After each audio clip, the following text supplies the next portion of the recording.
Be in order, please take the pledge. Pledge allegiance to the United States of America.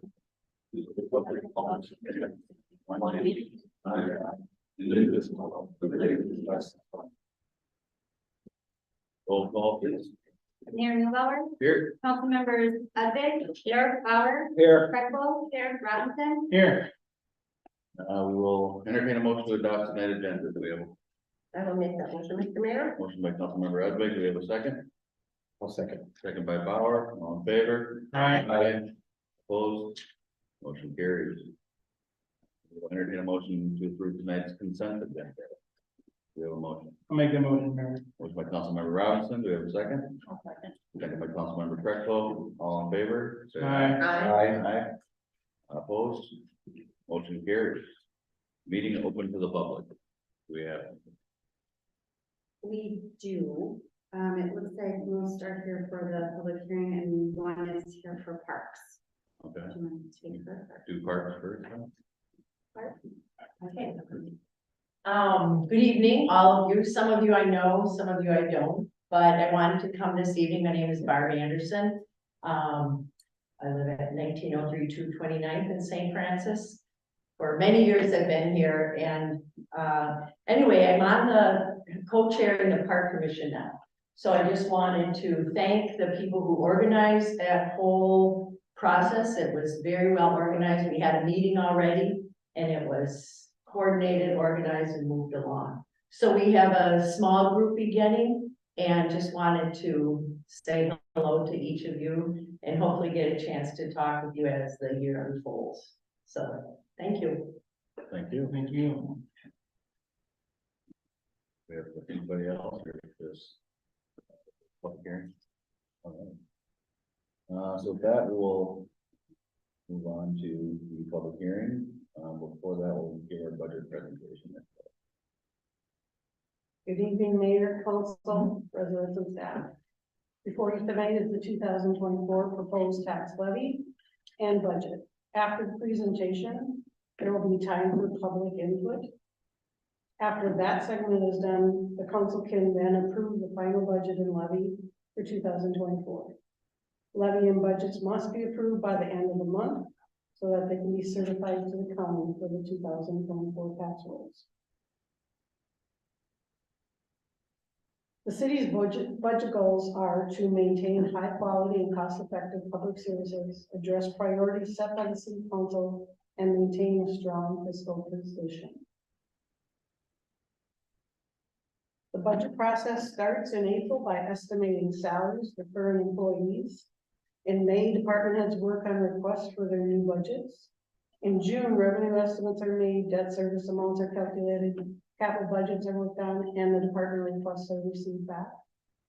During July and August, all the data is analyzed to determine the tax levy that is needed to support the city budgets.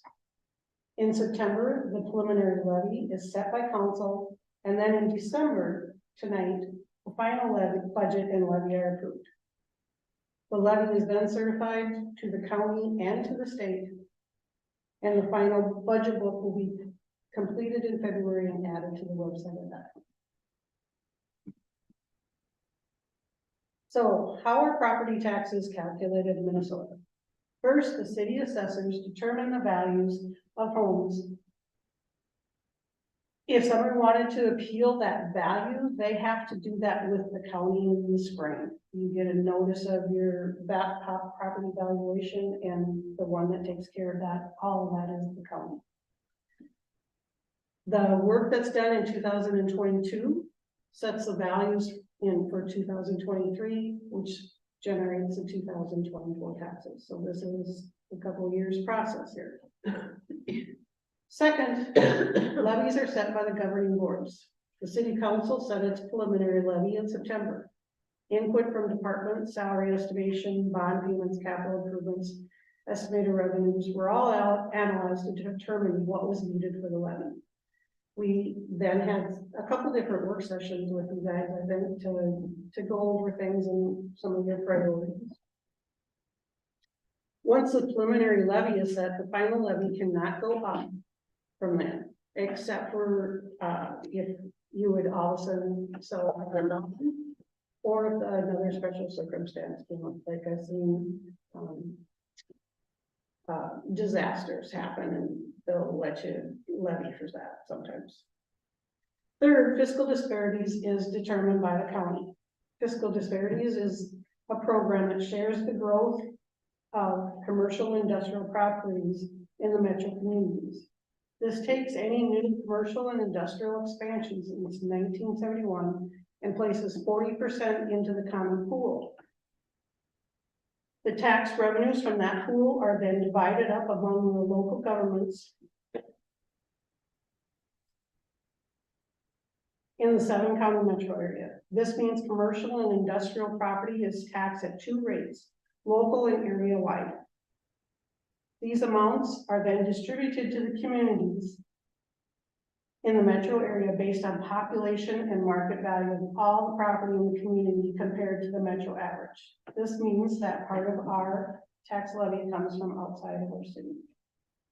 We do contribute some and we get some and we get more than what we contribute. Preliminary levies are set by the council. Fiscal disparities is subtracted from this amount to give us a spreadable levy. For 2024, the preliminary levy for the city is $5,598,195. Fiscal disparities is $847,511, which leaves the city with a spreadable levy of $4,750,684. Estimated market values are then used to determine the tax capacity for the city. Fiscal disparities contribution from the city is subtracted to determine the adjusted tax capacity value for the city.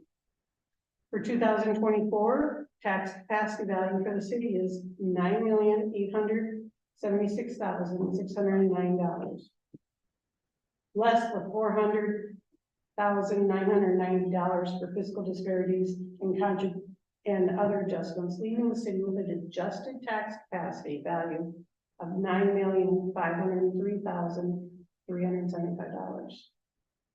Then you take that spreadable levy that we just calculated, and divide it by the adjusted tax capacity that determines your tax rate. For 2024, that means the $4,750,684 spreadable levy is divided by the adjusted tax capacity amount of $9,503,375, giving us a tax rate of 49.989%. Now, this is still a little preliminary.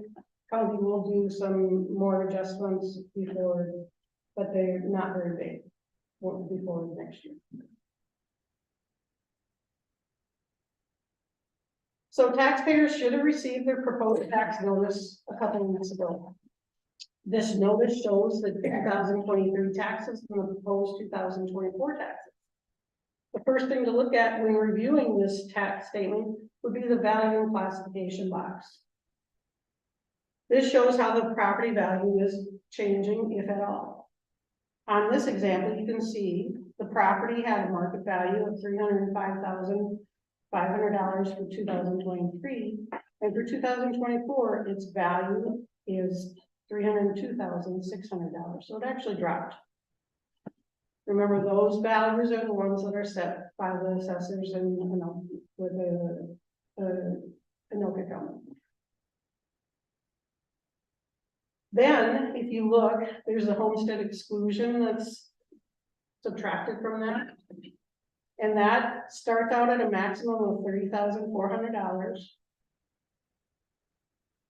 for houses valued at $76,000 or less. Any amount over $76,000 is taken times 9%, and that amount is removed from the exclusion. The home valued at $413,780 loses all market value exclusion. Now, one good thing is the state did change that. So for property taxes 2025, that is, they have upped the amounts and stuff a little bit. So. Next, I would draw your attention to the tax levy item line for the city. As you can see, this property paid $1,322.80 in 2023, and their taxes in 2024 are proposed at $1,462.72.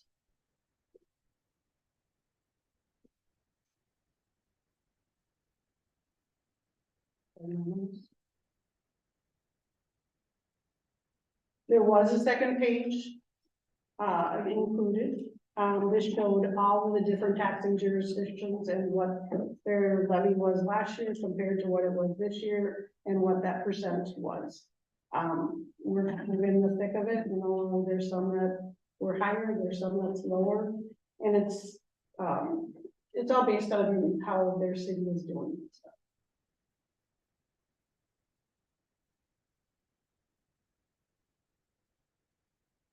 So I included this slide just to show you, if you look and you find your property, the value, you can see how much of the exclusion is, how much your taxable market value is, and your tax capacity, and then what your 2023 taxes and 2024 taxes. Now, this line item is saying that your property tax or your value stayed exactly the same. So a median home value is $293,500 for a house in St. Francis for 2024 tax year.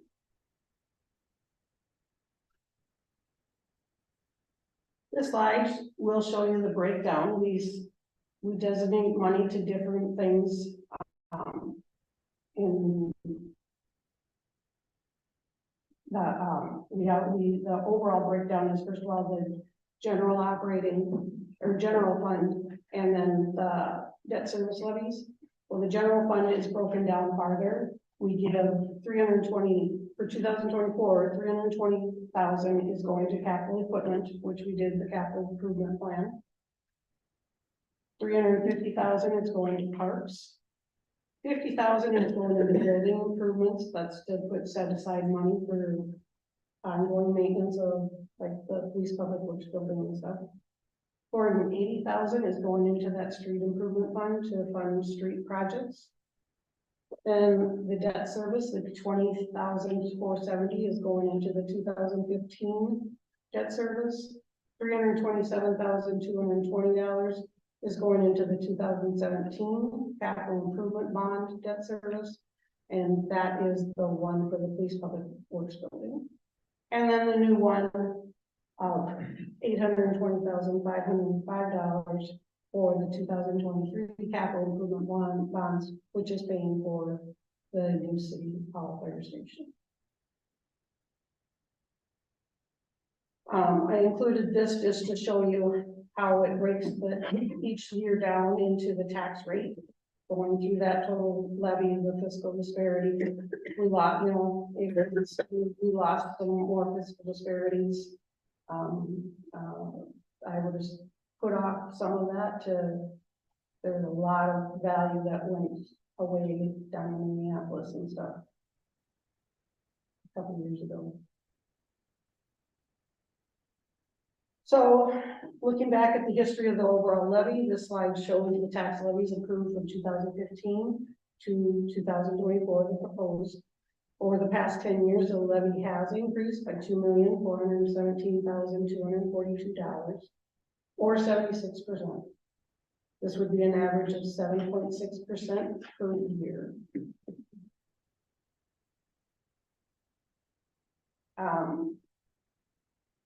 Moving on to just the general fund revenues, you can see that in total, they're budgeted at $5,354,285.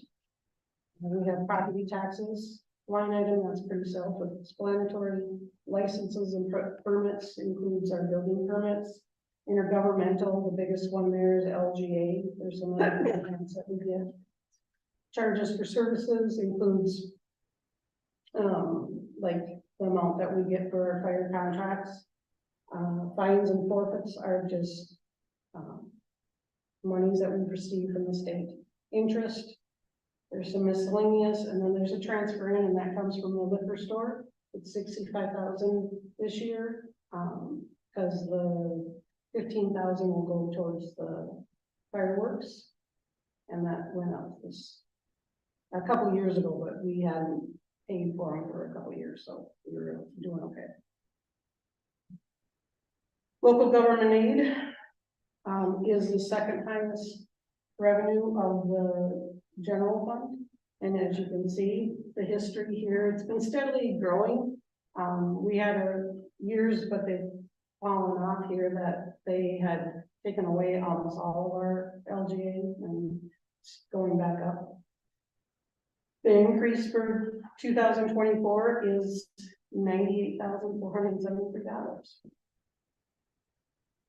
Then on the general fund, the expenditure side, you can see that we are budgeted for $5,354,285. And that is broken down with general government.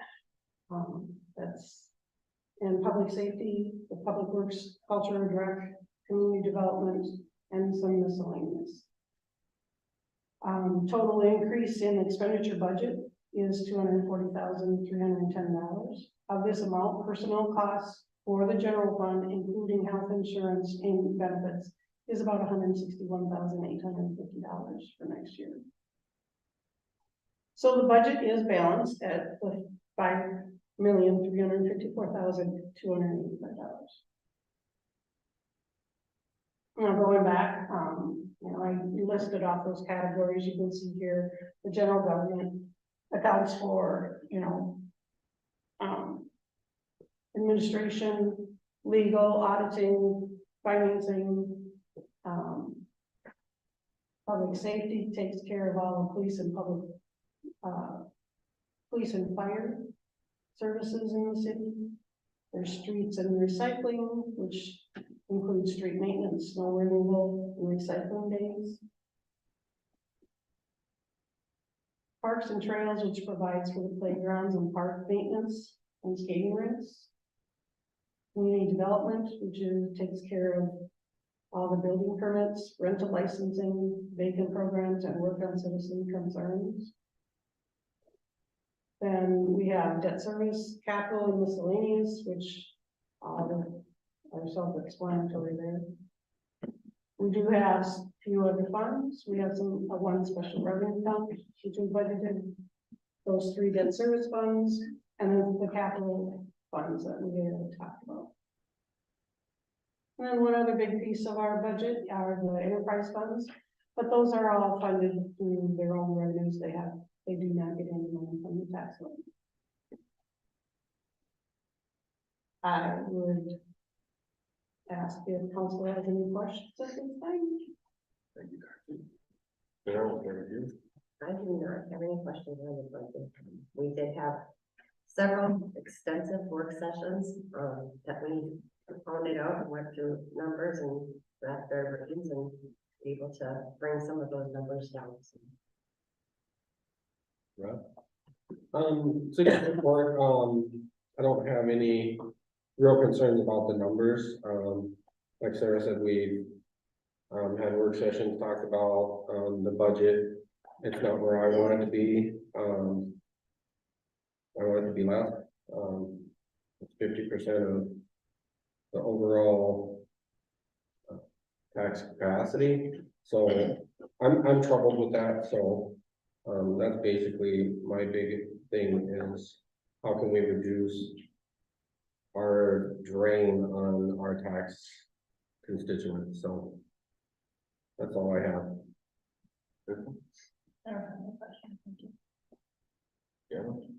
I'm just finishing my 5th year here as a council member, my 6th year here as a resident, and I've seen my taxes go up every year.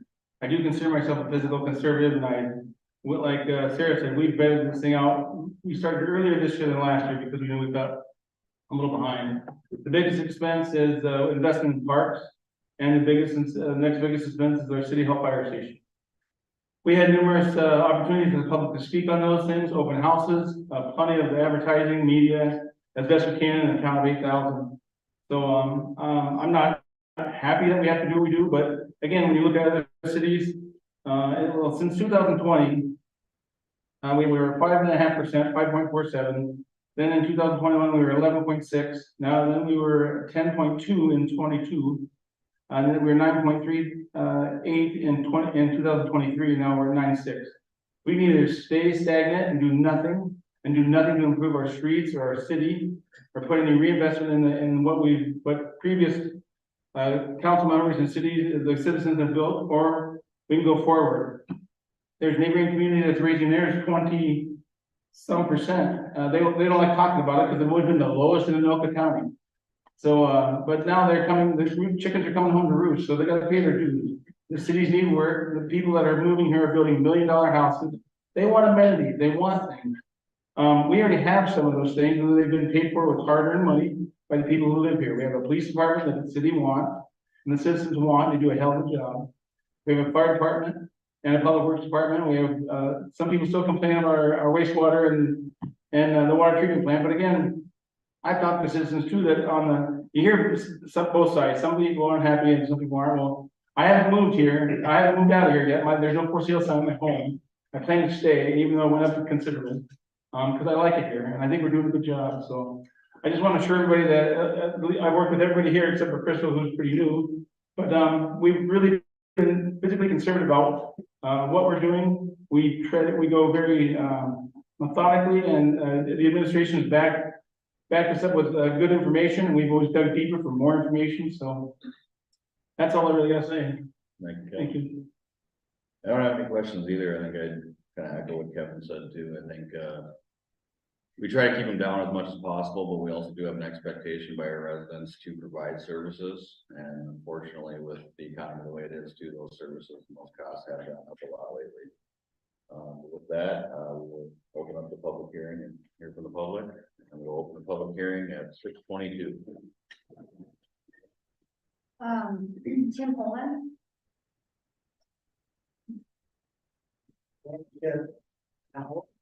An hour and 15 minutes. Name and address for the record, please. All right, so I'm not a resident of St. Francis, so everybody knows. And been around here for over 40 years, so I'm not a Ray Jones. We own numerous parcels in town. My main goal right now is to what is the direction that the city is going in the future. So I'll just go and read over a few tax statements because that's what this is all about. Basically increase at the final at the very end, which is increased 12.9%, 40%. 26%, 31%, 48%. And here's one at 8%. Okay. So those are the percentage of increases, you know, like a lot of people say it goes up 1-2%. Okay, that's fine. We're jumping from 1-2% to like 40-some%. I don't know if a lot of people know, but I'm at the hardware store. I'm the one that's on the street. I'm the one that people come and walk my taxes. Doing this bad, you know. I mean, there's one person that tax on 75%. 75. I think you better go and talk to someone. All right, so and there's one that went up 8%.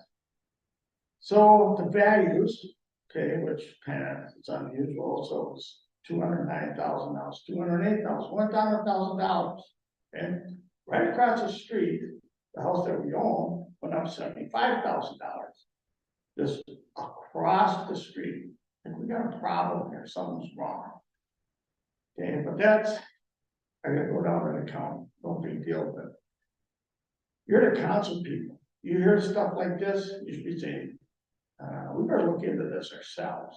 Because one of our citizens, you know, I'm not a citizen of this town, somebody's getting hurt, something's wrong.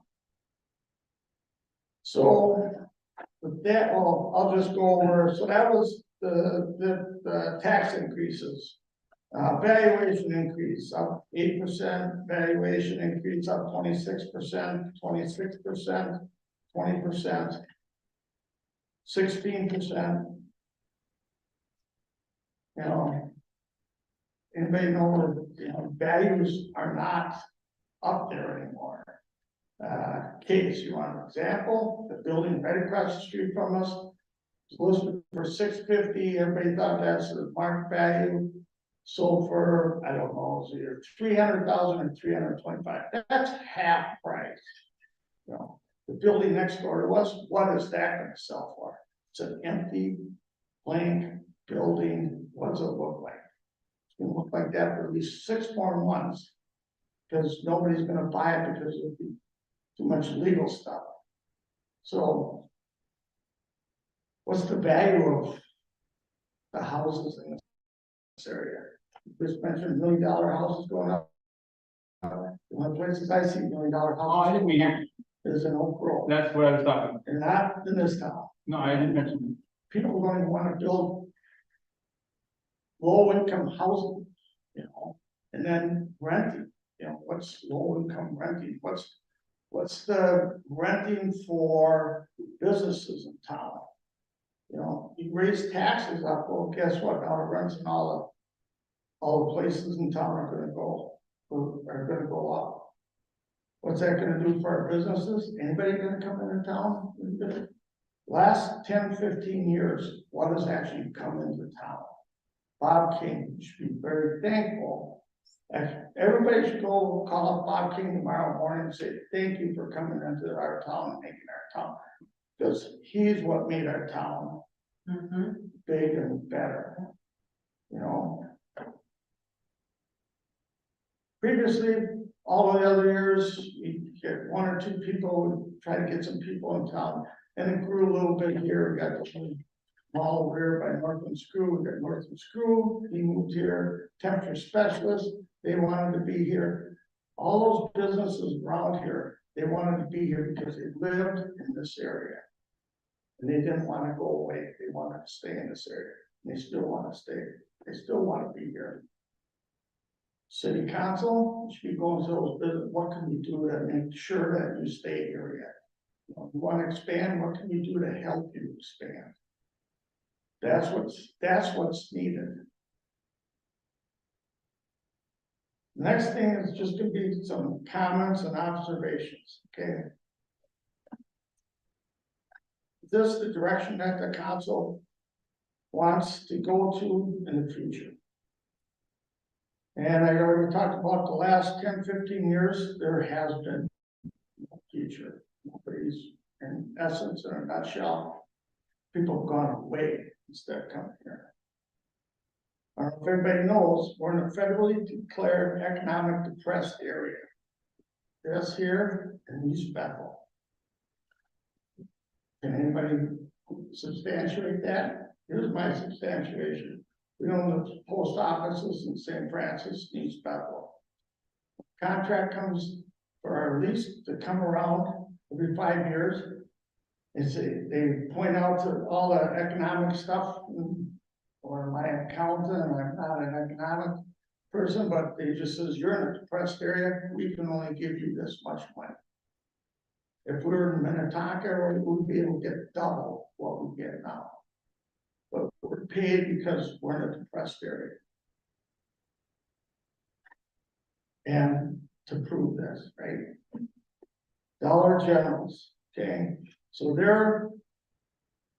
how they figure out where Dollar General stores go is depressed areas, low, medium income families, housing, cheap housing.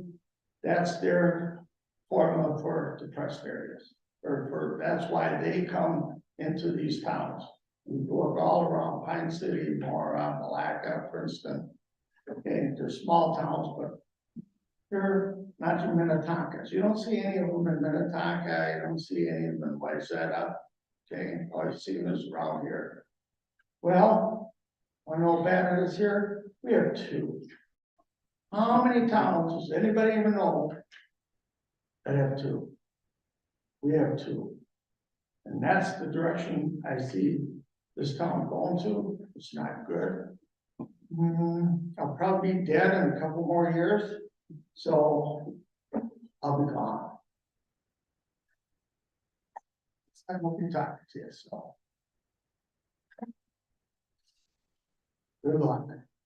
Do something that's your town, y'all live here. Oh, thanks for coming to Turkey Bingo. And Pioneer Day softball tournament, put us down. Okay, thanks. Thank you, Tim.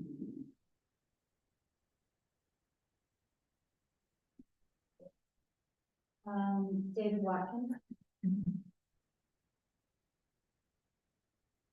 David Watkins lived at 24455 Crocus Street Northwest.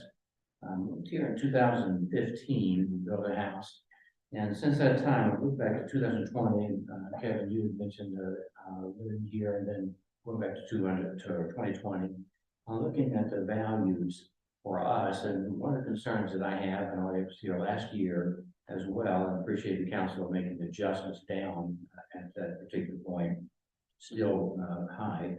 But since 2020, or 2020 rather, my property taxes, just the city taxes, not county and things, that have increased 39.3%. And I thought that can't be right. I went back and double checked, and since 2020, so including the proposed tax, my taxes were down about 12% just this year, the proposed, but a 39.3% increase. We've had a 1% increase, as you know, in sales tax across the state as well. So taxes are going up everywhere. And one of my concerns is that we may be trying to do too much at one time. You know, that the new building going up for the fire station, and I know that was needed as well. But my concern is that we're trying to do too much, trying to go catch up. Without being aware of the fact that most of us maybe don't have that kind of discretionary income, where we can just throw it out. I talked with the tax assessor in Oakland County when I got the proposed tax, with the value rather, to discuss with him. And the issue at that particular point was trying to explain the value of my house. There's no way in the world I could sell my house for that kind of money, that even they're evaluating that. Appraisals and things. I discussed that with him, and he said, well, would it be okay if we just left it at the same value of last year? Well, that's better than an increase, but still, the issue was the tax value, and of course, as the market value goes up, the tax rate goes up, and the tax rate goes up, and the tax goes up. So, 39.3% increase in 3-4 years, to me, that's pretty staggering, just the city's tax too. So just make my declaration that let's maybe reel back a little bit. We want to be competitive. We want to deal with some things as far as parks and things that concern. But that's a big chunk for us there. So 39.3% is on my record. You want to look at it, and you're welcome to do that too. But I appreciate you just taking a look and saying, hey, let's scale it back, significant, not just a little, but some last year. I feel like last year's when the council made some adjustments, and then we have for us a 12% increase this year. I'm looking at that's like a 20% increase just in 2 years. So my appeal would be let's give it back. I think. Thank you.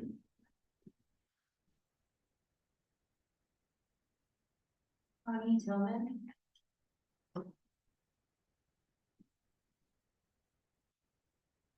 Hi, I'm Connie Tillman. I don't live in St. Francis, but I'm a building here. And I happens to be part of St. Francis to live in. And I got my proposed taxes, and my city taxes have gone up 42%. That's a proposed for this year, 1 year. I think that's really exorbitant, and I don't see where I'm getting my money for that increase. I know the building, but 42% in 1 year is, I think, over the top. And it's gradually gone up every year anyway, and now we're up to paying $24,000 per year for taxes. It's huge. Because you're not the only ones that increase the tax rate, it goes all the way down from the state general, well, of course, fiscal disparities in there, and, the school district, so it's, you know, everybody is piling it on. There's gotta be a cap somewhere for this stuff. You know, I believe that the, inflation is about maybe 10% over last year, give or take. So how do we go from 10 to 42? So I think that if there's a place to cut things back, it should probably be considered. Do you have a suggestion of where you want to cut back? Pardon me? Do you have a suggestion of where you want to cut back? Is it parks? Is it? I don't even know where you're spending all the money. No, I'm not privy to all of that, you know, it's the detail stuff. You know, how much is the rebuilding? I have no idea, it could have been $1 million less, I don't know. It all depends on what all extra you add to things, you know. Is it really necessary? Maybe it is, maybe, you know, another 5 years would have done well. And, you know, in the meantime, you build up the town a little more, you get a little more revenue from, you know, new residents that come in. You know, you just can't pile it all on when nothing else is happening. And commercial real estate taxes are, I believe, double, not residential ones. And we get slapped with, you know, higher taxes, and we get slapped with higher valuations. But when it comes time to sell, you know, it's not really gonna be there. So somebody's got to put the bill.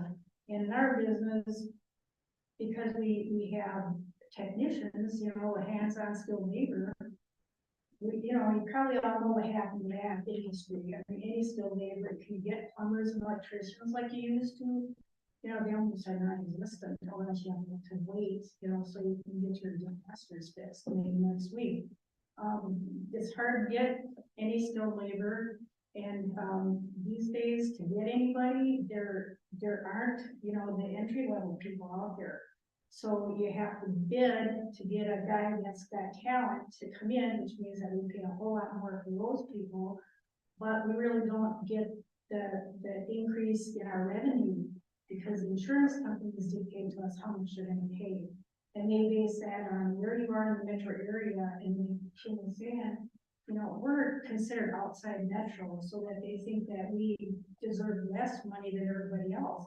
But in actuality, it costs us more money to operate out here than it would be if we were in the city.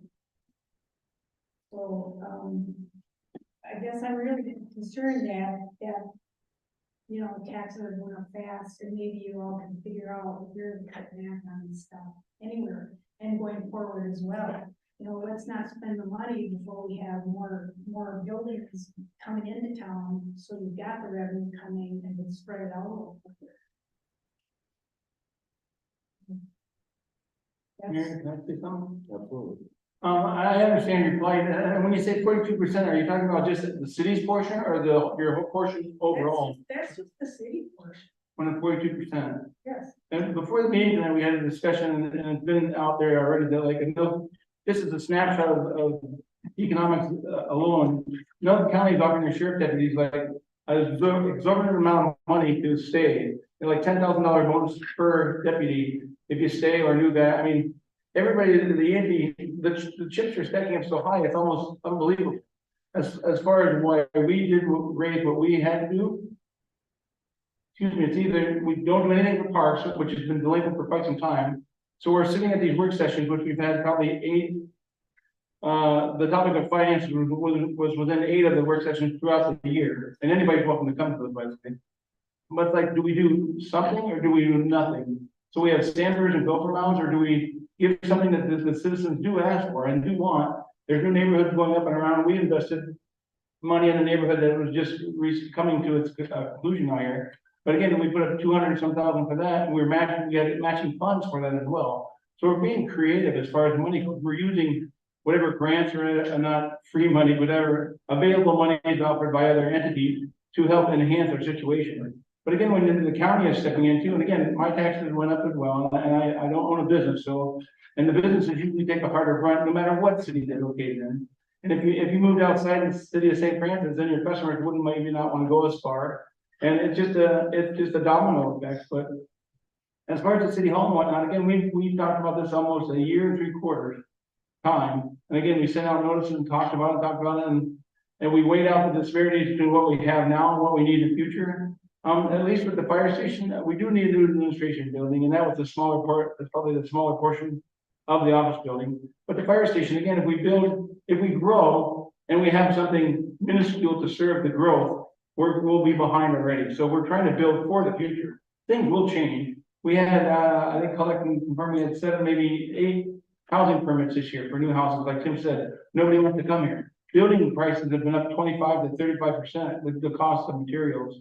And again, like you said, the tradespeople as well. So, but I know 3 new houses that have been built recently just on the other side of, just outside of town. They were over, between 350 and 450,000. And so we have people coming. It's not, and Tim paints a pretty bleak picture. I don't think we're as bleak as it looks. And as far as Dollar General, that's a business decision on those guys. They're going, we like value. Maybe they came here because we like value, not because we're fucking poor. Excuse me, you're freaking poor. So, I mean, you make it sound like we're, on the wrong side of the tracks, Tim, and we're not. But, I can understand what your concern, man, but again. I've been here 10 years almost, and we haven't seen a whole lot of growth either. There's some, for sure. Right. We haven't seen what we had expected. When we started out here, things were growing. I mean, they really started, and all of a sudden the brakes hit in like 08. Right. That was it. 05 and 08, I was a real estate appraiser, and I saw that.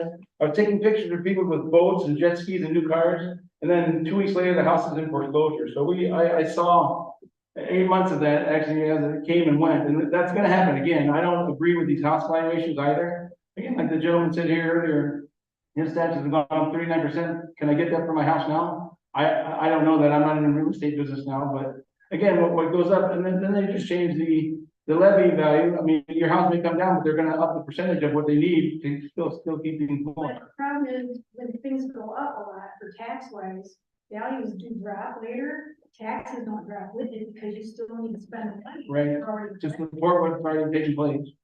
So you just gotta be careful about where you're spending the people's money. You know, it's all your money too. You just gotta be careful where you're spending it. And things don't have to be beautiful.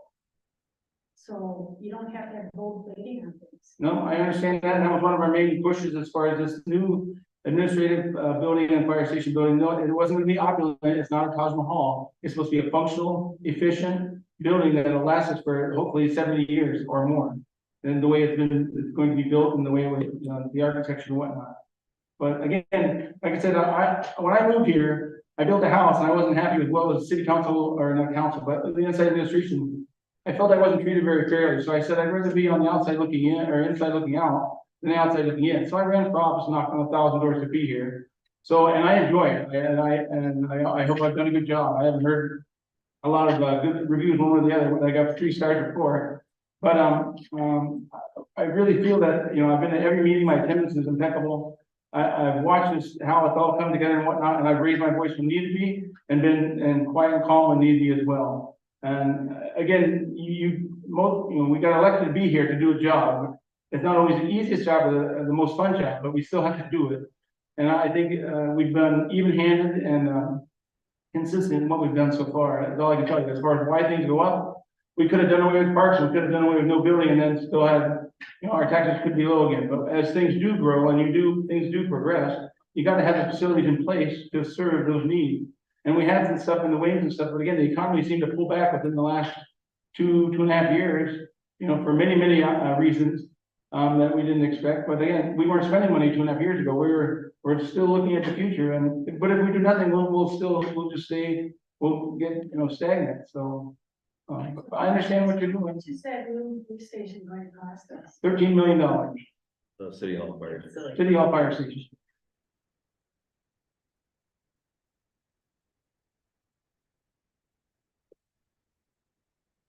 Okay, and then, just another quick question, if I just heard a rumor that maybe another roundabout is going in. We're working on that with the, Kate could probably elaborate longer or more about Has it. to do with the states. How much would that cost? I'm not sure at this point. We don't. We're looking at grants and everything as well for that. I know that much. Yeah, the grants are only good for one time. You know, That's correct. you have to keep it up in perpetuity after that. Well, you could try to do stoplights and whatnot, which, we got a few coming in that you have to maintain those a lot too. So we don't have a lot of options, fortunately. We're working with the state and doing what we can on those. I went to that one show, so it's pretty disgusting, actually. All right, well, thank you. So. Thank you. I apologize for my outburst, I apologize. Oh, no problem. Do we have anybody else? Mark Vogel?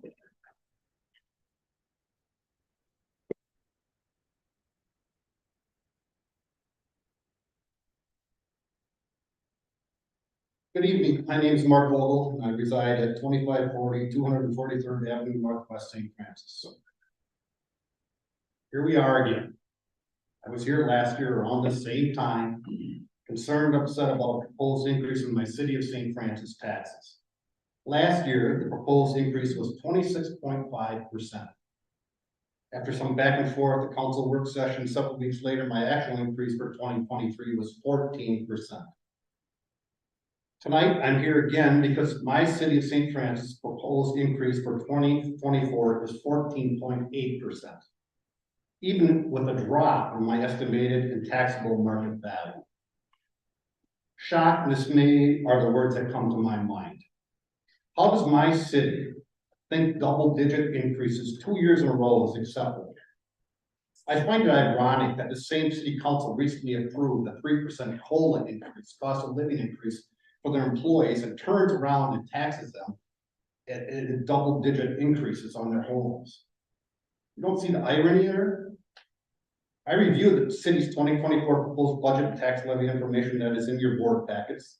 I sat through tonight's presentation, and here's what I hear. Mumble jumble, we need this. Mumble jumble, we want this. Abracadabra, hocus pocus, here's a proposed double-digit tax increase. I recognize the economic difficulties, especially in these crazy times, but this is simply unacceptable. Who's seen double-digit increases in their income? Leadership takes courage.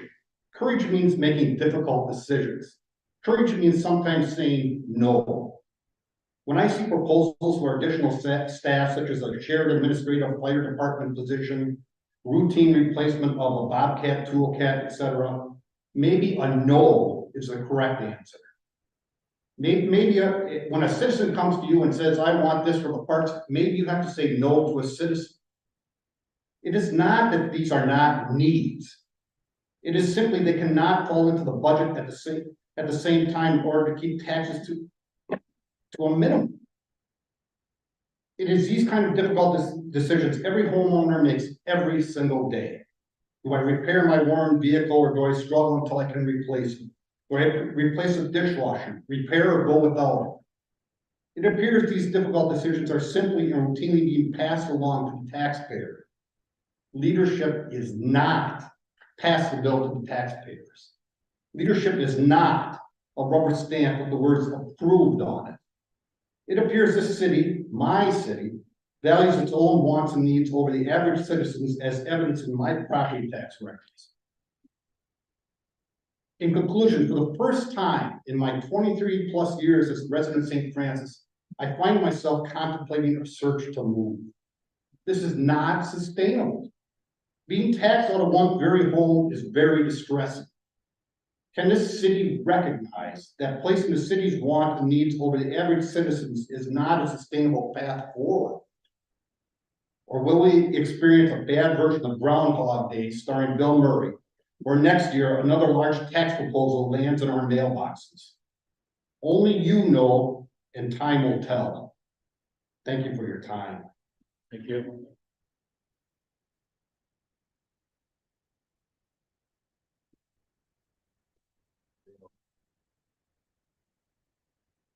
All right, with that, we will close the public hearing at 6. Well, we're gonna close the public hearing, then we're gonna discuss. Well, what we say might spur someone else to speak, so I would like to address before we close the public meeting, if you don't mind. That's fine. As long as that's all right, I have no problem. Well, Kevin got to speak, so I would like to Yeah, speak to go the ahead. residents.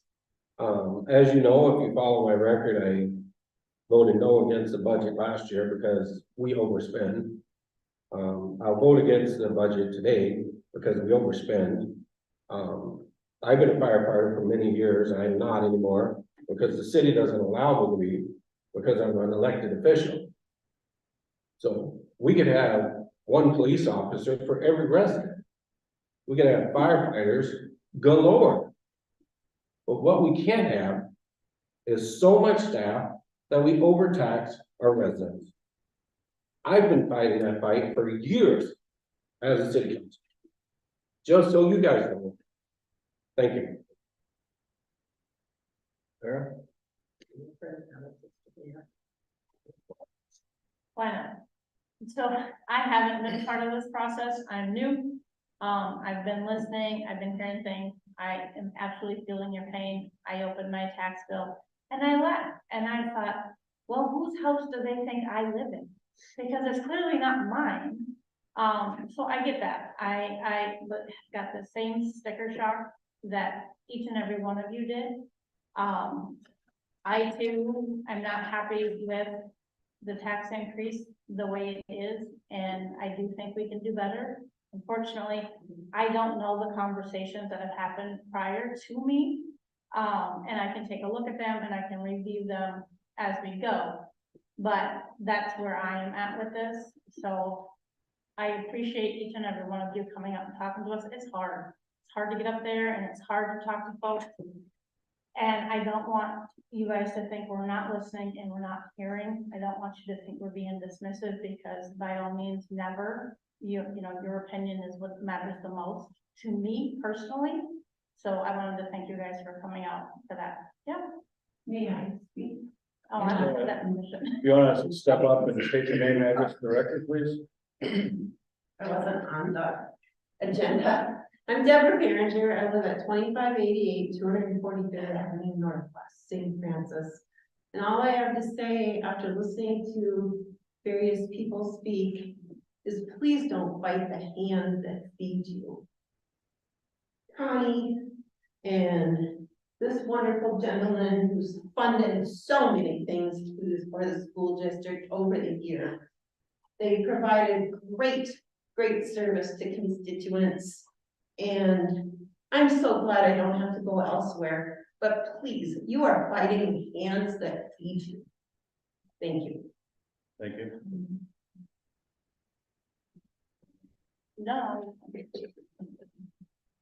With that, I will close the public hearing at 6:52 p.m. Now we'll have discussion, I guess, a little bit more. A couple things I'd like to address.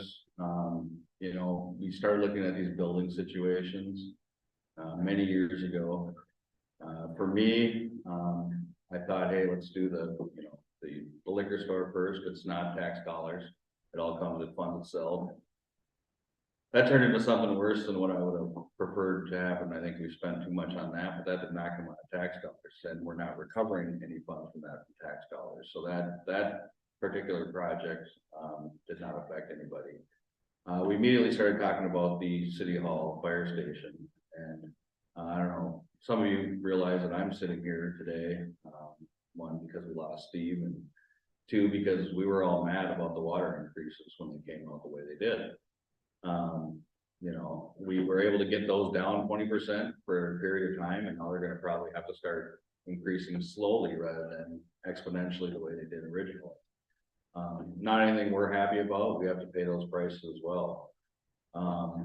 You know, the one thing I kept saying too is that the City Hall fire station is our wastewater facility. something that we need to understand too, because the public, most of the time, and I was on the other side of the seat last time this happened, and, it went the same way, you know, where one, I didn't understand a lot of things that were going on, but two, I don't think they went about it properly, with the wastewater treatment facility. Again, why I decided to run. One of those things too, that I think we have to think about is, how do these things affect things? How do we educate ourselves better, to be able to serve you better as well?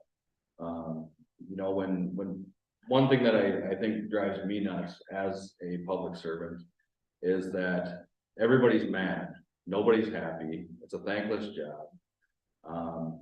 Everybody wants something, so I have a good friend of mine that calls me quite a bit.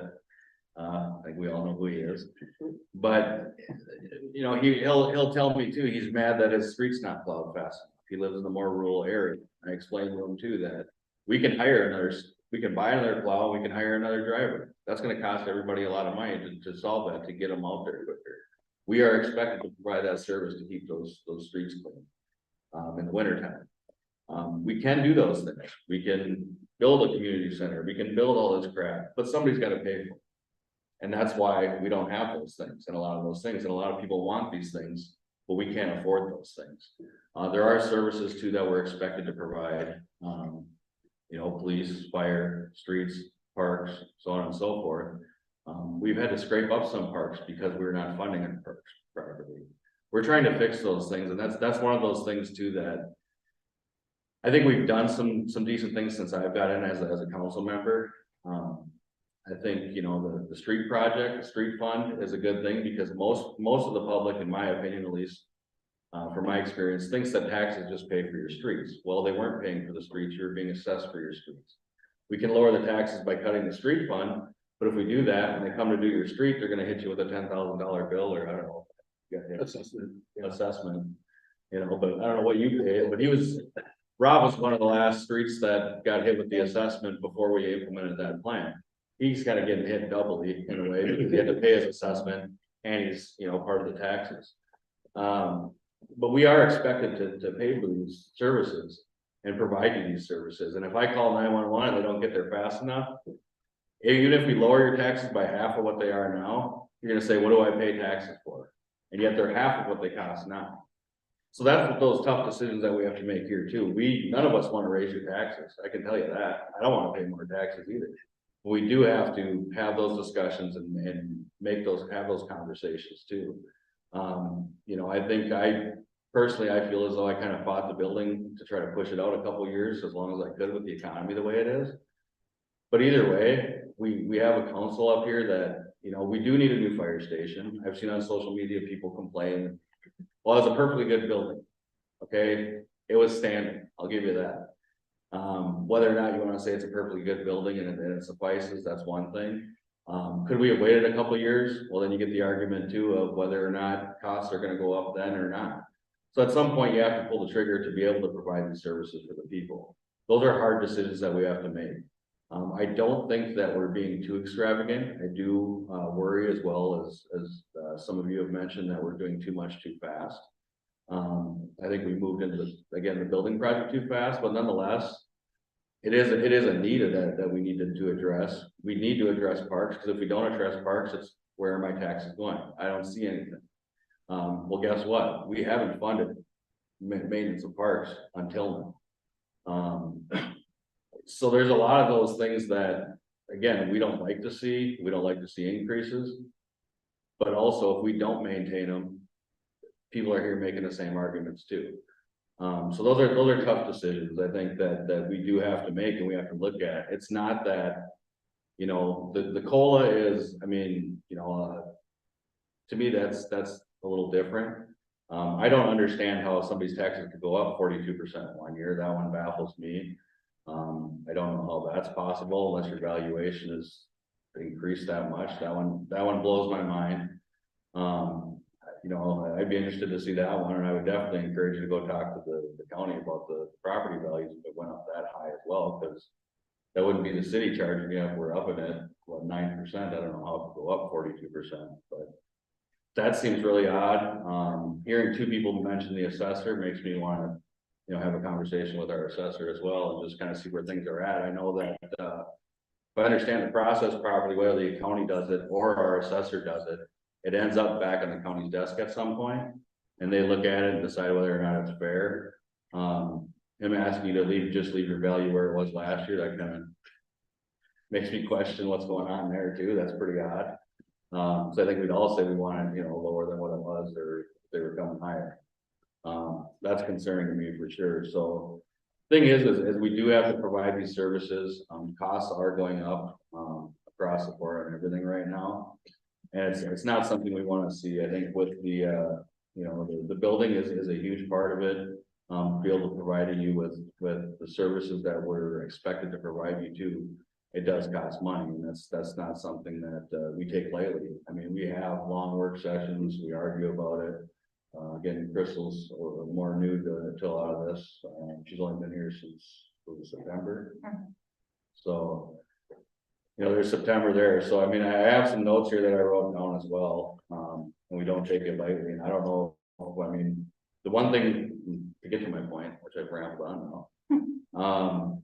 The one thing that frustrates me most, and again, I've been on the same side of this table as you guys and feel the same way, but it's rather than like when I asked you, what do you want to cut from? Because there's, whether it's public safety, whether it's parks,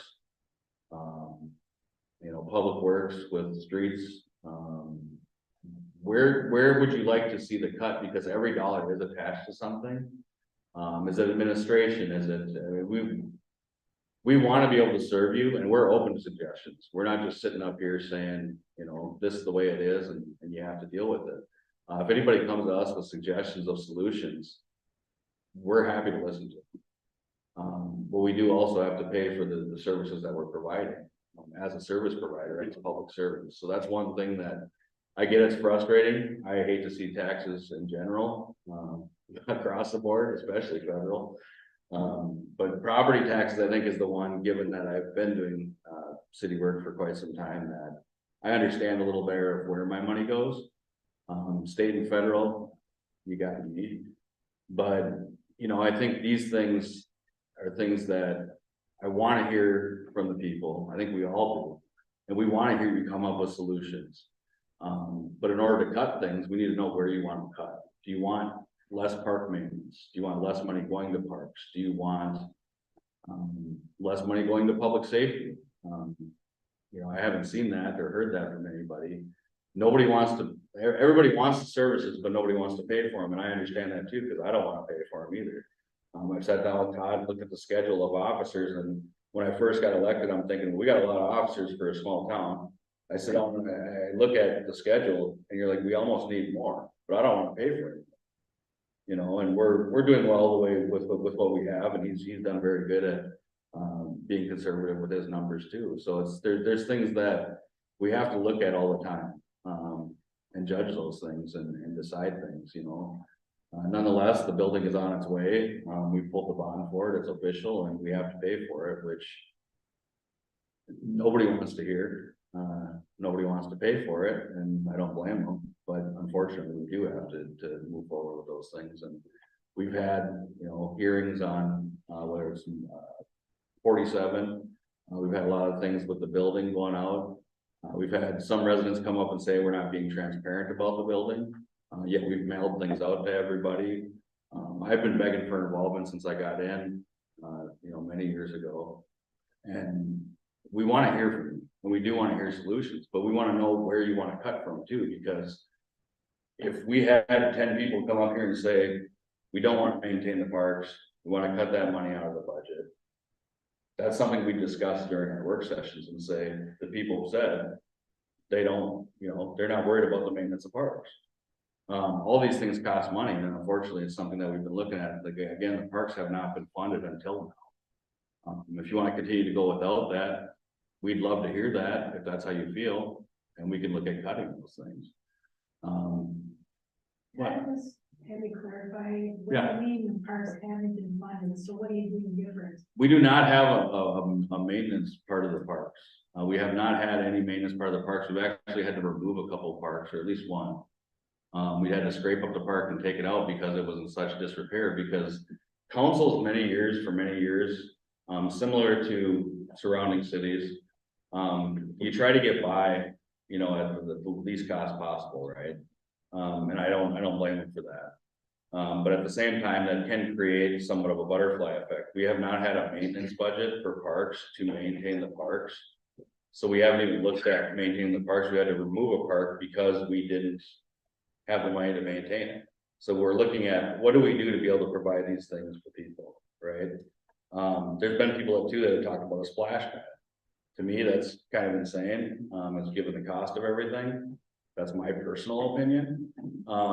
You know, would it be great to provide all sorts of stuff for the people? I would love to give everybody everything, but you can't.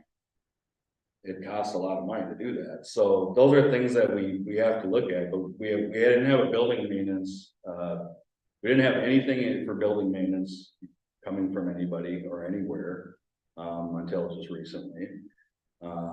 We haven't had anything parks funded. A few years back, we got streets funded, which is why you have the street fund, which again, we could take that out of the taxes and then assess people when it's time to do the streets, but you get the same thing, whether you're getting the streets have to be maintained, they have to be paid for. So whether you're doing it out of a maintenance budget or a tax, you're getting the money to pay for that project one way or another. So it's not like you're saving any money. It might look better when you get that letter from the county, but that's about all, because when it's time to do your road, you're gonna get hit with a huge assessment. So what is the answer to that? And that's where I encourage people to come to us with solutions. Coming to us and complaining, we have the same complaints. We don't want to spend your money on anything unless we have to. I don't think we're doing anything extravagant. One could argue that the building is extravagant or call it a Taj Mahal like they did with the police public works building. I was kind of just moving here when the police public works building moved in. I think I moved here in 07 and I was built in 09, I think it was, right? Was 12. There you go. That's how much I was paying attention back then. I was on work, didn't care anything about anything, wasn't paying attention. Got the letter for the wastewater, and that's what got me down here. So these are things that I'd love to have more, more input from people. I think criticism and adversity is what helps us grow as a community, as a people, and to be able to better serve you. But when I ask you what to cut, and you say I don't know where any of the money's going, that's a problem right there, which most people don't, right? Most people aren't paying attention the way we are. And again, my good friend likes to tell me, well, I didn't have to babysit the council.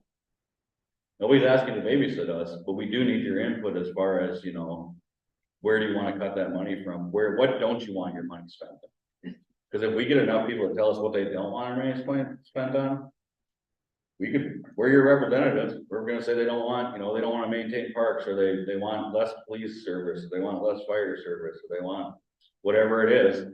If we hear that from people, that's how we know. If we don't hear anything from people, it's hard to, other than our own personal views, right? It's hard to know what the public wants unless you come to us and tell us. I don't want higher taxes. I don't want any taxes. No, that's the way it is. But I appreciate your willingness to no, talk absolutely. here, I truly do. But I just have one thing, I need to clarify this, and this is what I said last year. In regards to this new fire station, there was zero communication with the public, zero search for input, other than a survey that nobody knew about at the fire station pancake breakfast. I've got all my newsletters, I say them all, not one word about that building, not one word in any of your publications, nothing. Well, I don't believe that. From my understanding, that's not accurate. I totally disagree with you there. No, I'm telling you, this is my understanding. From my understanding, we had some things in the newsletter. We had a mail out that we mailed out to everybody. Absolutely not.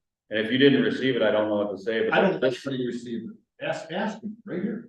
all right, well, all I know is this is, I get both. go ahead.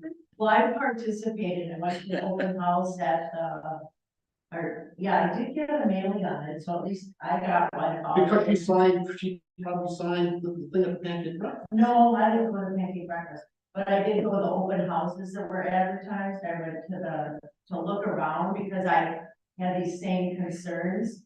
like, whoa, yeah.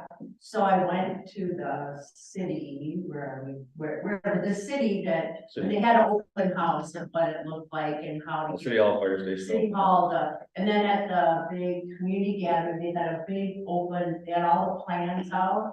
They had all the, like all Yeah, the Night to Unite, blueprints, whatever you things call like that that. stuff that showed, and they had, like, you could tell, say, like, don't be doing all kinds of fancy stuff, and so they were, that was at the. I would have loved city to have park. seen that. Yeah, it was I awesome. heard nothing about it. Oh, it was at the big, And I consider myself somebody. yeah, it was at, what was that day? It was, we had a bunch of. Night to Unite, probably. No, it wasn't 1900, but there was something before that, I can't remember the date, but we had, it was like a bunch of community booths were there. So and so then the city had a big, had a booth, and then it had all the plans up, because I didn't know anything either, and I thought, I don't like it, and then they cut the trees down. Something like that, but anyway. You missed that, my grandkid goes, they took down the big tree on the corner. But anyway, so I feel like I, have, they've had some things, but. And I don't doubt that you might not have seen things, because I have no idea, and don't tell Steve, but when we used to get the newsletters, I'm sitting here and I talk to staff all the time, given I'm part of the council, obviously, so. I get things too, and I toss them, oh, I don't need this, I don't need that, you might not see it, you might not look at it, but I know that the city. Not great to advertise, but that's, I'm being honest here, if that's the one thing too, that, we've been trying to put things out there for people to see and be engaged. It does get frustrating sitting on this side of the table when you get up here, you're ambitious to be a better public servant, you're trying to show people that government can still be for the people, so to speak. We want to work for you, we want to show you that, the Constitution matters, at least, for me, that's. I'm a little hardcore on that stuff, but that's one of those things that you want to do, and then you're begging for involvement and you get nothing from the public. And you try, and then we have situations like this where you're saying you haven't seen anything, and staff's saying we mailed it out to everybody, and I don't think staff's making it up either, so I'm not here to argue or cause any issues with people, but that's the whole thing is we do try to engage with people, we do try to be transparent. Try to have those open house things, try to have those things that you can reach the public and show them and say, this is what we're looking at, this is why we're looking at these things. And there have been lots of involvement with that. And again, I was probably the biggest proponent pushing back to try to wait on the city hall fire station, but at the end of the day, you get so far into it and the option is to waste the money you put up until this point or move forward with it. And unfortunately, I think moving forward with it was really our only choice at that point. Go ahead. One of the just quick suggestions, for whatever, Oh, any product, splash pad, whatever it was. Simply instead of just asking, like at a pancake breakfast, would you like any fire hall, of course? Who would? wow, But part of that survey should say, how do you want to pay? right. And I never see them in these surveys. It's No, just- that's not a bad suggestion, That's one of those things that I think, a lot of people are ill-informed. I was ill-informed before I got here, and the first time I came to argue against the city council, I got up here and was pissed off. I was very ignorant because I didn't understand the difference between the Met Council and standalone facility. I yelled at them, told them how dumb it was, how dumb they were. In turn, they said, well, it's different from the Met Council, and I'm like, I don't get that, I didn't understand it, right? I was pretty young at the time, but nonetheless, I had to go and educate myself in the next 2 weeks, and I came back a little more informed, still mad, still didn't want to pay for it, and things could have gone different there too, but I think too, they were too far in by the time we got involved, to where they could have said no and been responsible. But it's nonetheless, it's here and we're dealing with it, which is unfortunate, but I think that's a good suggestion too, to say, how do you want to pay for it? Because that helps to engage the people, to get them to think, to say, yeah, we want this, but who's going to pay for it? How are we going to, because most people don't think about those things.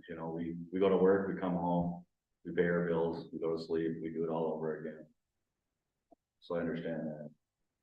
I just want to mention real quick that, But in the spring newsletter of 2023, there was a mention of. Okay. Yeah, I knew it So was. it wasn't Yeah, correct, after I had gotten up here and said there was nothing last year.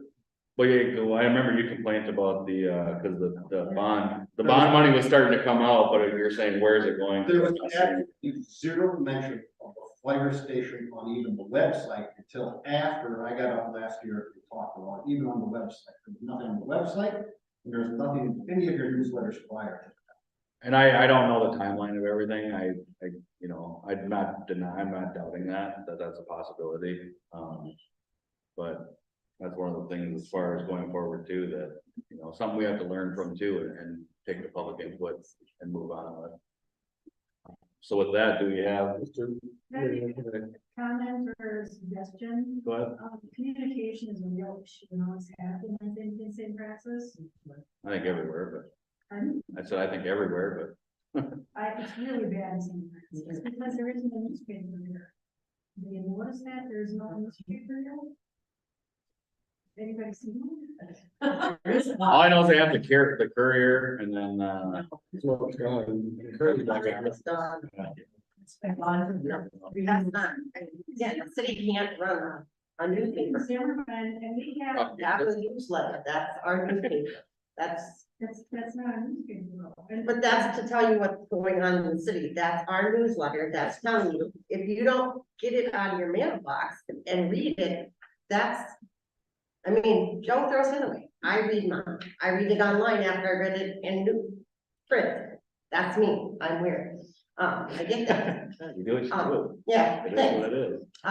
But that is our way of communicating right now, because we don't have a newspaper, and we certainly cannot fund a newspaper for our city. No. but, So that's our way of communicating, is our newsletter.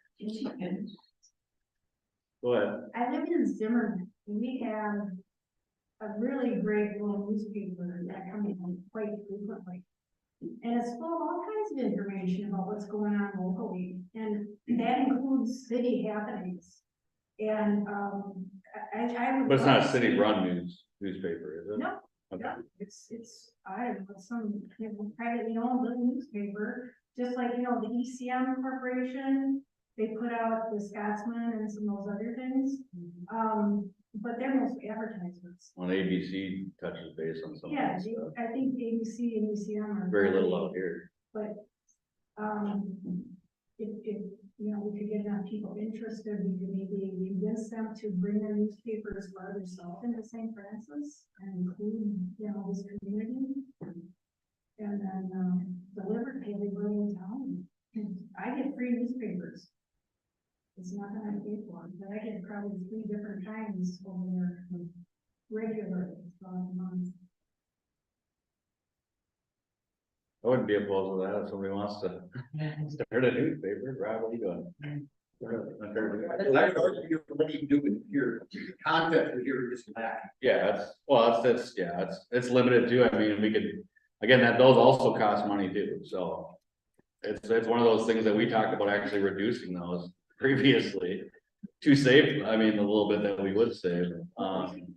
Yeah, like, for instance, if we could get, ABC or ECM to bring one of their papers in, because I know they do Isanti, and they do Zimmerman, they do all kinds of, a lot of communities around it, if we get them to come over for the south and include St. Francis, they do pay for themselves to advertise. So it's not something that they would charge people maybe in the mailbox. Was that something Colette would like to make a phone call? I mean, I'd be all for that. I don't know, I mean, just to make the phone call then, and at least, explore the interest. I don't know if we have, that's part of the issue we have too, and we talk about it all the time, is we need growth here to support, increased costs of these things as well. And that's, I've been waiting on growth to happen for quite some time. I know Steve was very optimistic, talk about all the stuff that we got coming, and I kept, I always caution them and let them know, like, it's not here. Until it's here, we can't count it as coming and coming and coming, because that's one of those things that you can't spend your money before you have it, and that's things we talk about. I mean, all this stuff is difficult, and to make those difficult decisions and to say no to things. Absolutely. I'd love to see some things, and I'd love to not see some things, and some of those things we just have to discuss and move along with it, but I do appreciate everybody's input. With that, I would, open it up to council and, Trevor Rob. I worked in that building for 7 years as a firefighter, and it was built in the sixties. And like I said, the wastewater treatment facility is one of the reasons why I got elected. I was upset. I started actually doing my due diligence and wanted to make St. Francis better. At some point, we did talk about a new building, and we pushed forward for a couple of years. But if you put it out too soon, you have half the residents upset that you never built a building, and you have the other that don't want to pay for it. So the thing that drove me, like I said, if we could have a firefighter and a police officer for every home, there's just no way to pay for that stuff. So like I said, I am very much trying to keep the employment of our city down, because those are extravagant things. So the building itself, at some point I said, you know, God, there's a corner of that building that the water comes down off the roof into the ground right beside the building, and we don't know where it goes. So at some point you say, hey, we got to get a new building here before it collapses on itself, and we buy all new fire trucks and all these different things for our fire department, because we didn't do our due diligence and tear down a 1960s building because we wanted to save money. Hindsight, you know, economy tightened up on us a year and a half ago. Like the mayor said, we were so far into what we spent, we don't want to waste that money to do it all over again. And then if this building did not come in budget, which everyone knows the cost of supplies were astronomical, and the building came in with what we said it was going to be. So we pushed forward. We do have to pay for it now, but I didn't want to be that guy that said, no, we're going to wait on the building and then it collapsed on itself. Now I have to build a new building, and I got to get all new fire apparatus for our city, and I got to pay another city to come help us support our city for years until this building gets built. So I'm on the hook for paying for that, but I'm not going to be on the hook for paying for full-time fire, because I don't think we're there yet. I'm not on the hook for another fire person admin. I've not been for those things. So I am wanting to cut costs. Sometimes I stand alone. You, Sarah? Yeah, again, I just wanna, I mean, we did have meetings, we had several tried to have contact with the residents. It's hard. I started at the same time. I didn't get elected at the same time. But I started at the same time with the water. I moved from East Bethel, and I had just bought their wastewater facility, and I got here, and it wasn't 2 months after I moved here that I got that brochure, and I was like, hey, well, we have to, and we sat at many meetings, and we had the same frustrations. And 3 of us that started on there are still serving, and Kevin and Crystal came on board. We don't like paying taxes. We don't like it at all, because our taxes are going up too. But we try to engage with the community as much as we can. Our phone numbers, our emails, all that is there. We encourage people, and I do. I had a resident call me today. So just don't hesitate to reach out to council too. Watching the meetings or reading the minutes or coming to a meeting, it all makes a difference. It's 2 meetings a month, a couple hours. If you can't, watch it online. Try to keep up. I know it's hard, but we didn't hide. We weren't hiding behind any of these meetings. All of our meetings are public. And the stuff, whatever's in for our work session, our meetings, it's all out there for you guys to see. So I encourage all of our residents to just take a few minutes after a meeting and watch some highlights if you can. If there's something on there that interests you, What, go to highlight that. reel? Huh? So we have a highlight reel now? Well, we're going to. No, just kidding. I'm kidding, Kate, no more added things, but you can look on the agenda and see where something is and kind of sort through it. You don't have to watch the whole thing. Newsletters, we know when they come out, take a few minutes to read them. Don't just throw them in the recycling. It's all little things that all of us have had to do to kind of get us to where we are too. And the more involved you are, the more you talk to us, the better we can serve you. Thank you. Crystal? So I'm sitting here and I'm listening back and forth on the budget stuff, and I'm hearing some things that I'm not gonna lie, they're a little irritating to me. I would say that at no point should our staffing levels be a point of contention with this budget. Without the staff, without the police, without the fire, without the city hall, without that new position, things just don't get done, period, without our public works. So are there places we can cut? Yes. Are there things we can look at? Probably. But never should we be sitting up here saying that staffing is the problem. And I've heard that here and I've heard that in different settings. And it's really frustrating to me. So that is, and I will apologize when I have to speak publicly, all of this turns red. I promise I won't explode, it's just, I turn red. Feel that, it gets worse. So that was one of the things, that was one of the biggest things for me. I consider myself to be in a unique oddity. I'm a fiscal conservative, yet I'm a liberal socially type of deal. So I am like all over the map with this one. I think we need the public services, and I absolutely support the public service and the staffing. I think we need the parks because nature, it's good for our kids and those kind of things. Do I think there are places that we can dial back some of the spending? Yes. However, I wasn't part of the conversations, as been pointed out multiple times. I just got here. Now I'm not going to use that as an excuse to say, well, you know, it is what it is, that's what's been done, and move forward. That's on me to learn what those conversations were, and it's on me to push back on things I don't understand. So again, I've heard all of you, I get what you're saying. And this is gonna be a tricky one. I've said enough, and actually probably too much, and got myself in trouble, and I apologize for my outburst again.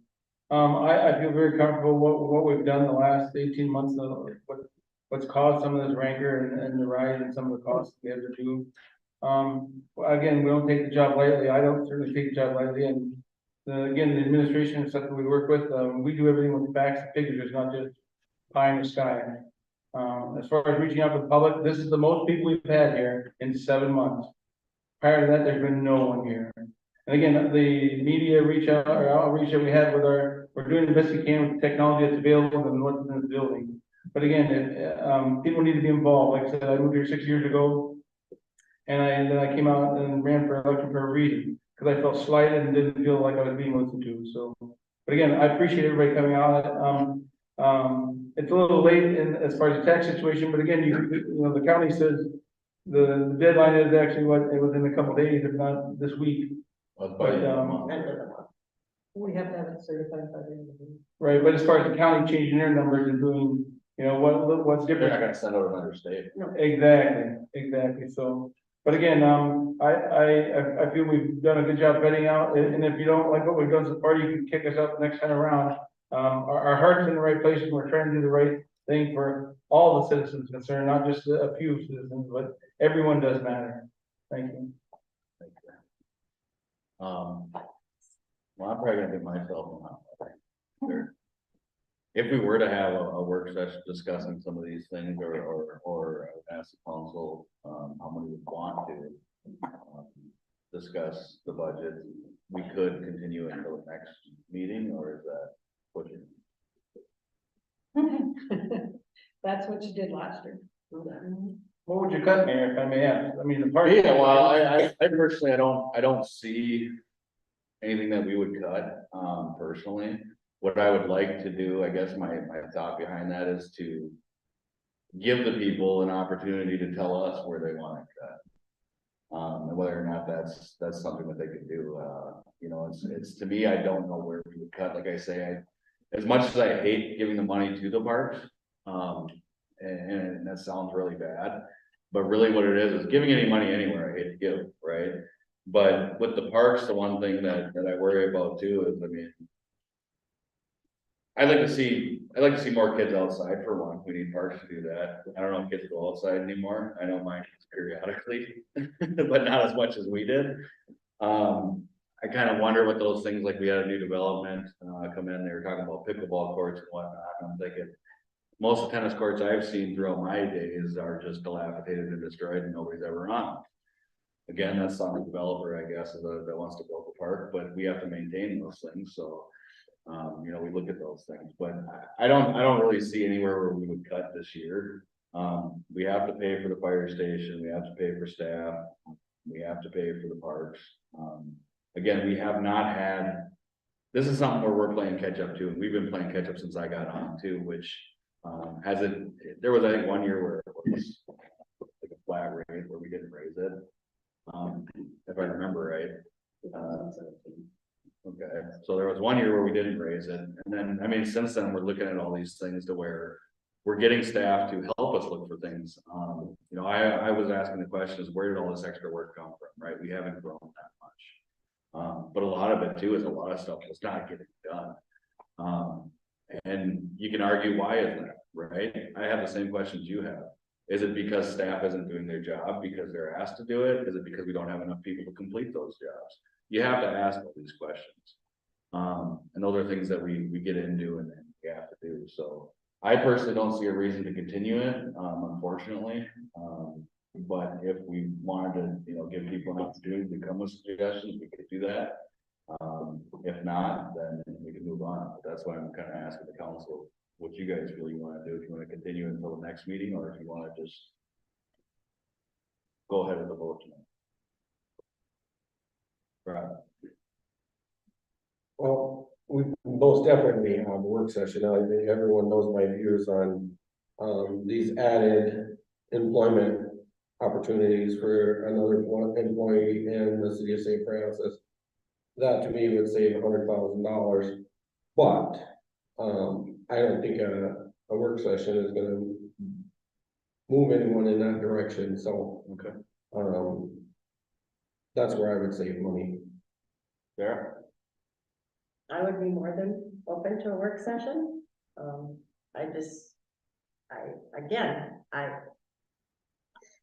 It took till now for anybody to show up to our meetings. I don't know, I mean, these guys, if they wanna come and give us some suggestions, we'll listen. That's fine. Again, I don't know that we're gonna get that turnout, but I'm more than willing to give them another opportunity to come in and present us with some stuff. So quick question, so the public hearing we did, that's already over with. I mean, not that we couldn't hear them, obviously, whether it's open meeting. Continuing it until next meeting, that doesn't hurt us timeline wise or anything, so we can continue it, and then would we have to have another hearing too, another public hearing? Nope, okay, you satisfied the statute with. Which again, we can still hear people, during the open meeting part of it, open to the public, which we'd be willing to do. Crystal? I'd love a work session, I mean, because I wasn't part of any of the other ones, and I know that is not something that the rest of you would even, or would look forward to. You know, and it would feel like you guys are having it to simply, like, okay, Crystal, let's show you what we've done up to this point, kind of a deal.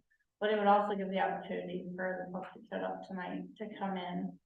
Well, so and have work sessions typically we don't engage with the public. They're welcome, they are Yeah. open to the public, they can come in. But prior to the work session, they would be able to, whether they want to call us, email us as council members, you know, get their ideas out to us. They would have that opportunity. Kevin? Well, like these nice people showed up this evening again, what about the other 1,600 and some households that won't show? I think unless you got parks, if you're gonna take the parks off the table, it's fruitless, it'd be therapeutic. my time is, fully vested to do my job here as a city council person. I think it'd be wouldn't be worthwhile to have a work session. Again, start this in January and work on next year. But I think you know, it's already out there, unless you wanna cut the 360 out of parks. Right. It's not, to me, it's a moot point. And not to waste anybody's time, I'm glad to listen to anybody who would come, again, this is the most, attendance we've had in quite some time for such a thing. So let's say we don't do a work session, who would be in favor of taking it until the next meeting to give the public opportunity to, give us any input that if you guys wanna look into the budget and cut anywhere. Do you think that's a good idea? Kevin, we'll start. I would say no, unless you got parks on the table, the rest of that, we're already committed to the building, concrete's in the ground, things are happening. The other stuff, as far as the CIP, the capital improvement plan, those are things that we plan out for 5 years in advance. So 2 years ago, we were looking at stuff that we're probably actually spending money on now, 2 years ago plus. We had a session back in August, I believe it was, we were gonna look 10 years out, we said, no, that's too long, that's not realistic, so we bumped it back to 5 years out. Again, we're saving 10 cents now, so we can have 60 cents later. So unless we're ready to cut parks and that's what everybody wants to do, again, but without the other 1,400 households that are gonna show up and watch us go down, I think I think we're past that point actually, but that's my opinion. I appreciate it. Crystal? Of course, I'd be open to extending it, giving folks time to, you know, throw in some input in there. Rob? My biggest proposal, and I'm with Kevin too, if the thought is to remove the parks dedication portion and just kind of throw it back into the general fund, and then, but we have some maintenance and upkeep on parks that we're gonna spend some of that money anyway. Regardless if there's a fund or not, it's gonna need to get spent, I suppose. You know, like I said, my big thing is, and we've talked for years that,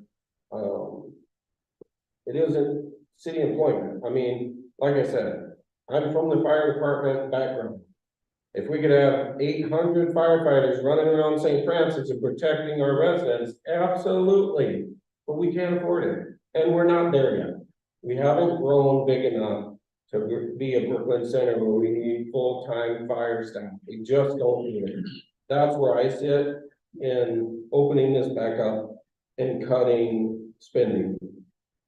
I don't think I got the votes to eliminate that position, so to me, I would be with Kevin. It's a moot point to have a work session to beat my head against the wall. Oh, I appreciate it. Fair. Yeah, at this point, again, like Kevin has said, we did spend hours and hours and hours cutting. We really did. We sat and we cut and we cut and we cut. So again, I think parks is probably about the only place we could cut, and that's not gonna be one that's gonna get my vote, so. So, with that, one, I would encourage everybody that's here to tonight, it doesn't sound like we're gonna move forward with a work session, or there's really no point in continuing. I think if we need, parks need to get service, they're gonna get service, and we're gonna spend that money whether the park fund or not. Which is probably not what you want to hear, but we also can't leave rusty equipment out there either.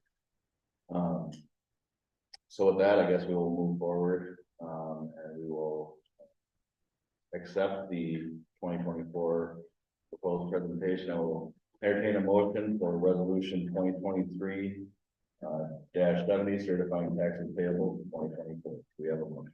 I'll make that motion, Mayor. Motion by Councilmember Robinson. Do we have a second? Second by Councilmember Edvig. All in favor? Aye. Opposed? Nay. Motion carries 3-2. Resolution 2023-71, adopting a budget for 2024. Entertain a motion to approve resolution 2023-71.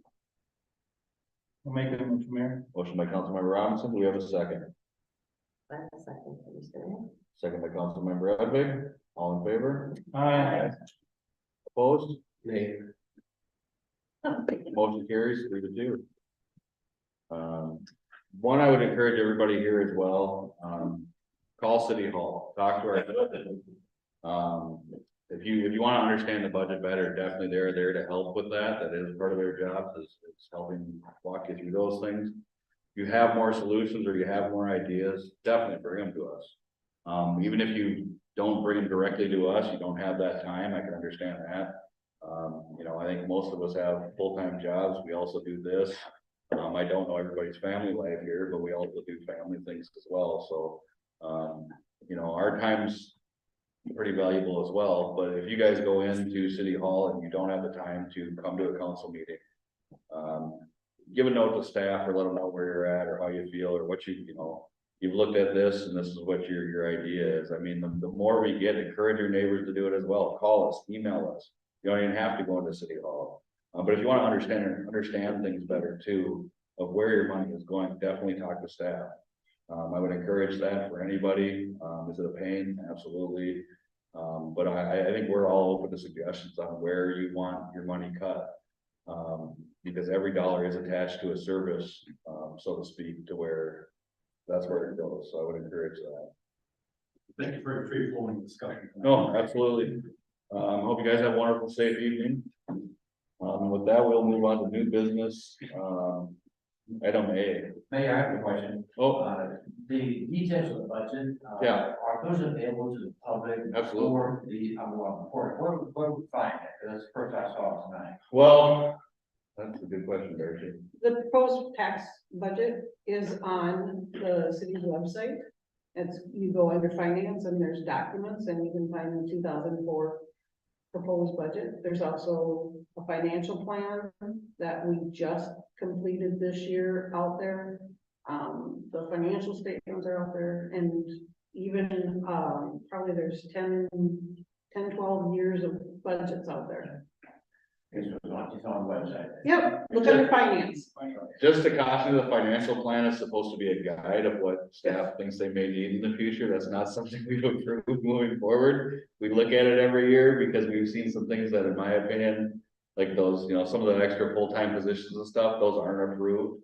So just, yeah, estimates of what staff thinks they're gonna need and things for us to start to prepare for. It doesn't mean they're gonna get it, so don't look at that as that's something that's approved, but obviously if you're against it, feel free to let us know. Or if you're for it, feel free to let us know. So I will throw that out there. But it's a breakdown, of like where everything goes, that's all online there in 2024. Yep, the general fund is broken down. Each department has a sheet that details some of the stuff that goes on and says like how many people, you know, the staff and stuff. The final budget book will be put on the website sometime in February when everything gets together. So the information would have already been, what you showed tonight would have already been on the website. Yeah, that's the package. the budget book that's on the website is something different than what I had up here, but it goes into more detail than what I have. Right. Here. Okay, that is the current budget, the proposed budget was I'm talking about. Yep, that's on there. Okay. Yep, there's a proposed budget. But And what you see tonight, if you click agendas and then click packets, it'll be in the packet as well, on the website. Okay, yeah, what, thank you. yep. All right, thank you. All right, let's move on to item A, new business, para SBF pension increase, part-time player. Mayor and Council, for your consideration tonight is a request to increase the annual pension amount for part-time firefighters. Back in 2017, the fire department transitioned their pension management over to para, under the newly created statewide volunteer firefighters fund rather than managing those funds internally. Through their process, they identified an annual benefit at $2,900. Over the course of the last 7 years, our fund has performed exceptionally well under the para plan, and we are today currently 194% vested in that account. For reference, is if we paid everybody out 100% of their total accounts at a fully vested rate, which all firefighters are not fully vested at this point, we would still have 94% of that fund balance available. What is also important to note is none of the pension funds come directly from the fire department budget or the tax levy. The fire department pension fund is funded primarily through the Minnesota State Fire Aid monies, which is attached to everybody's homeowner's insurance policy. We are entitled to 2% of our total fund balance every year to continue to fund that pension program. Additionally, at the time of our initiation into para, the state elected to contribute $500 per firefighter per year. We're not requesting that amount go up either. We had para run an evaluation on our pension. They gave us two options for increasing our annual benefit. The first one was at $4,300 per year of service for each firefighter. That would leave the fund at 139% funded. If we opted for the higher amount at $4,800 per year per year of service, our fund would still remain 126% funded. I do also want to note, we did start this program in 2020 to start looking at our pension fund. We were advised at that time with COVID and kind of uncertainty with where the financial outlook was going, that we may want to wait a little bit, which is why we're bringing that to you now. Just for some comparables, we did do a look at some of the surrounding cities and cities within Anoka County, and you can see those at the bottom. Lexington, 5,000, Linwood Township, 3,400. Oak Grove, which just increased their pension last month up to 6,000. Cambridge at 5,800, Isani at 65, and now at 2,500. So the request from the fire department at this time is to increase our annual pension benefit amount for all firefighters up to the $4,800 mark annually. With that, I'd be happy to answer any questions. Thank you. And again, this is no budget implication. Right. So I thank you for that clarity as well. We'll start with Kevin. I'm just curious why we have to give permission to do this, or what, because we're the governing body of the fire department. It has to be done by a resolution from the city council to allow for an increase. That's the way the SVF program is. And our neighbors, one at 6,000, one at 5,800, 6,500, how can they be so high? They had great returns as well? Or? Their state aid is a little bit higher than what ours is, and they were in the para program a little bit sooner than we were, so they had the benefit of a couple extra years to generate that value. And why would their state aid be higher than ours? It's based on population evaluation. So back to your point earlier discussing, Oak Grove has been building some $1 million houses. Obviously, their insurance premium rates are higher, which derives more of that money into that 2%. Well, we don't. Does any other insurance monies go to any other entities like police or law enforcement or? What was the Sorry. For theft prevention or does homeowner insurance money go towards any other law enforcement benefits or anything? Not that I'm aware of. Darn. All right, if it has no budget implications, and I guess take advantage of a good thing. I don't have a problem with that. I think it's a great proposal. Anytime you can up somebody's retirement at no cost to the citizens is a wonderful idea. Right. Number two reason why I ran for city council is I brought this proposal up in 2017 and the city council rejected our request originally to move it to 2,900. I do believe it was around 1,600 maybe.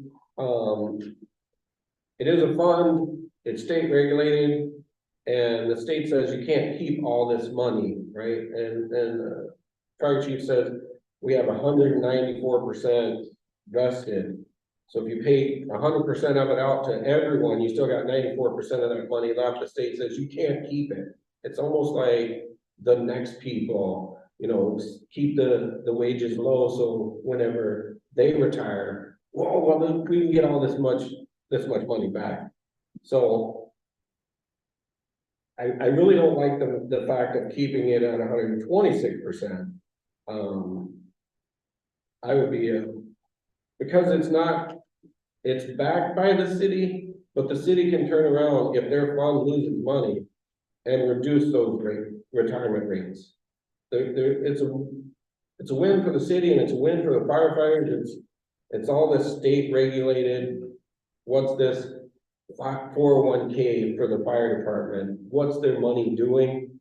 But the state wants to have some sort of regulation that says, hey, every city has to back their retirement funds for their fire department. I would be, because we need other things too. Part-time firefighters are hard to come by. If Oak Grove's given $6,000 a year, where does that person go to be a firefighter that lives right on the border? They don't come to St. Francis for $4,800. They go to Oak Grove for $6,000.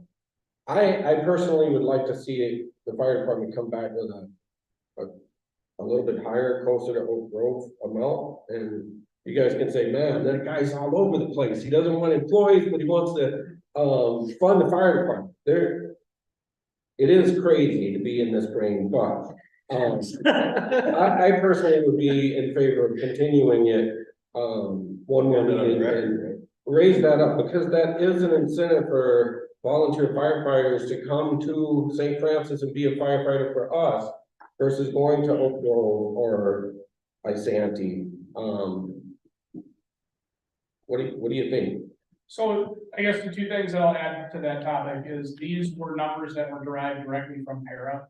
Their recommendation is to try never to drop below that 125% funding mark, because to your point, if there was a catastrophic economic disaster, the city is responsible to ensure that everybody gets what they're entitled to. Right. So there is a level of protection here with staying above that 125% mark. We wanted to get as close to that 125% as we could. The second aspect of this, and I think you'll recall, is when we first engaged with that Para plan, right, they wanted everybody to take a 5-year clean out period before they made those adjustments. Just so happened that then we really did an uncertain economic time. The piece that I will add to this is if the Bethel contract is approved, we also will acquire Bethel's state aid money into one pension account.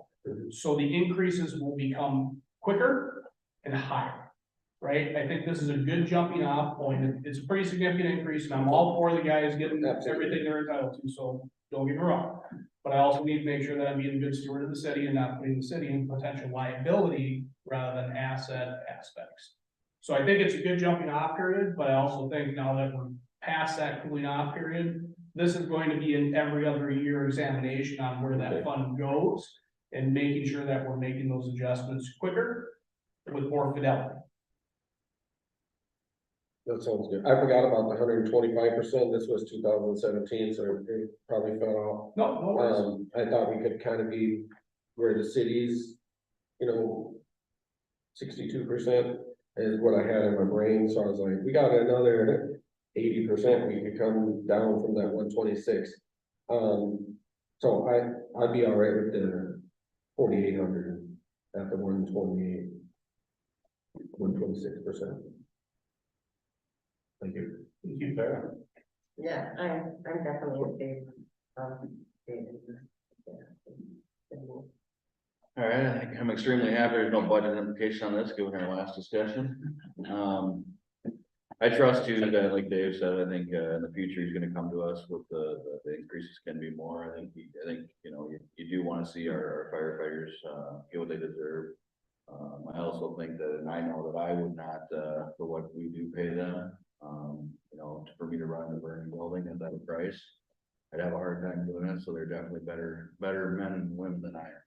So I appreciate that. With that, I will entertain a motion to approve resolution 2023-69 to increase the benefit level for the firefighters who are vested in the statewide volunteer firefighter plan. Motion made by Councilmember Krecklo. Do we have a second? Second by Councilmember Bauer. All in favor? Aye. Opposed? Motion carries.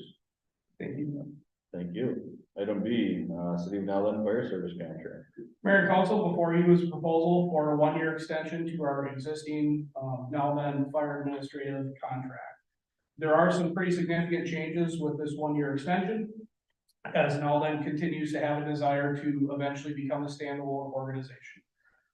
Within the proposal, we have stripped down a lot of the services that had been traditionally provided through our existing agreement, with the hopes that Nowland is going to initiate that process to hire their own internal leadership team. And the intent of this contract for 2024 is to help them create a job description, help them post, help them hire, help them train, and then hand off the organization. So really the true intent is by fourth quarter of 2024, we become hands-off in an advisory position and we allow them to hopefully flourish as a standalone independent organization. So the proposal before you tonight is to extend the contract for 1 year at a total cost of $35,000. With that, I'm happy to answer any questions you may have. Questions, Sarah? I do not have any questions. I want to thank you and Joe and everybody else who put in a lot of time going to these meetings and getting us to this point. So I'm happy to extend. Right? I'm also, pleased to have it extended. I do hope that the communication continues, much like Bethel. And I know these cities are almost as small as the little cities that Isanti has in their fire district. So I hope that we have continued communications with them to hopefully create a fire district just within the Southern County Metro. It'd be nice. I know Champlin has their little fire district or whatever you want to call it, but they have a lot of stuff going on. And I think the outskirts of us, we really need to push the cost savings and all these things that benefit smaller towns in having their own stuff, but also leaning on their sister cities. So do try and keep now then in our loop and say, hey, we can work together and be a better fire district for our residents and our outlying, we're 12 miles this way. There's houses out in St. Francis that are right next to their now then fire station, So that's my goal, is to provide the best service for the best price, I guess. Thank you, Crystal. And Kevin. Has there been any question, have you guys even broached the subject on chief about what, or had any discussions, casual or otherwise, about what we're doing with the city of Bethel? And now then, would they have an interest down the road? Did they leave the door open? Did it close solid? Trying to get politics to change. Sure, I would say I don't think that door is ever permanently closed. There's been a lot of discussion across the state, and rightly so, that law enforcement agencies are really struggling. Police departments are closing their doors.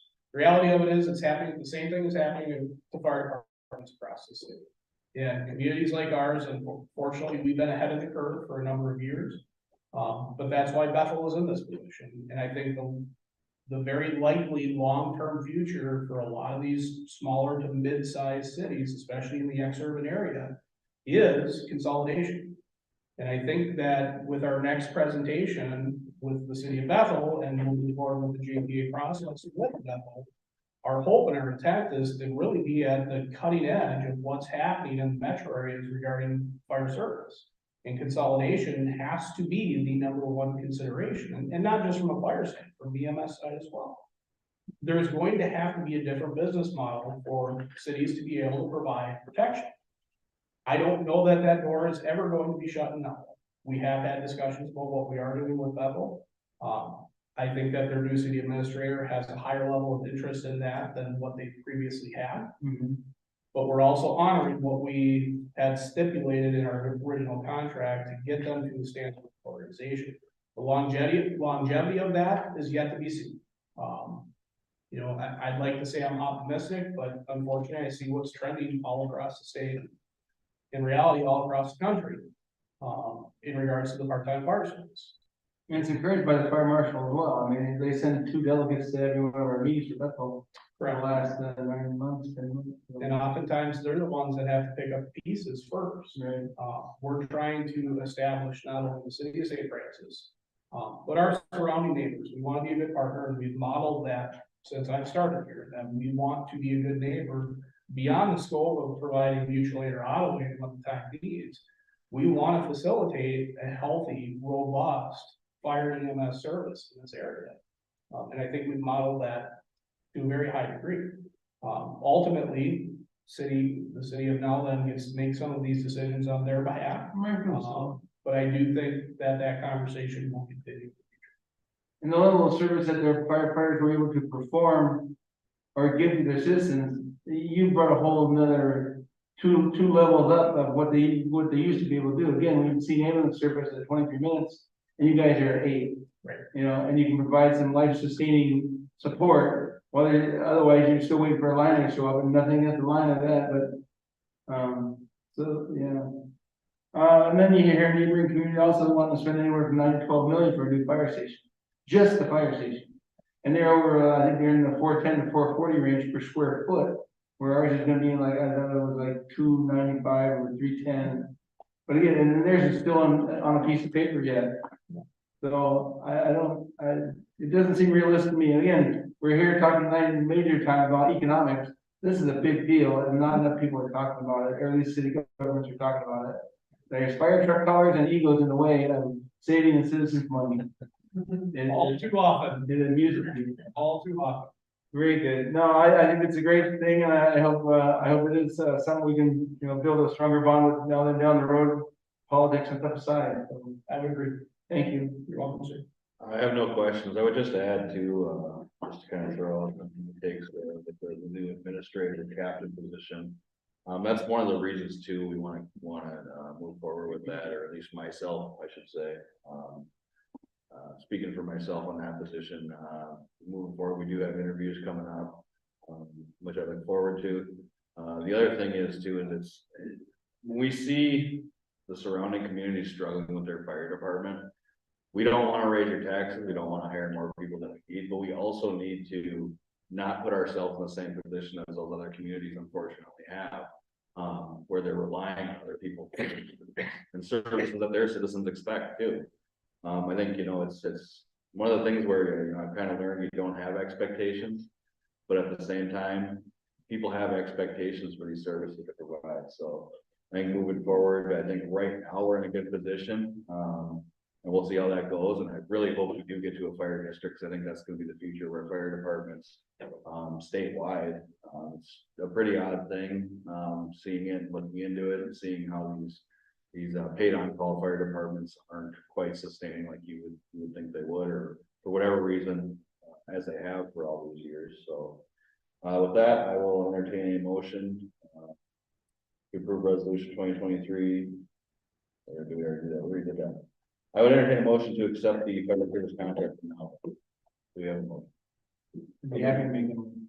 Motion by Councilmember Robinson, I'll second. second by Councilmember Bauer, all in favor? Aye. Opposed? Motion carries. Item C, Fire Department Management Services, City of Bethel.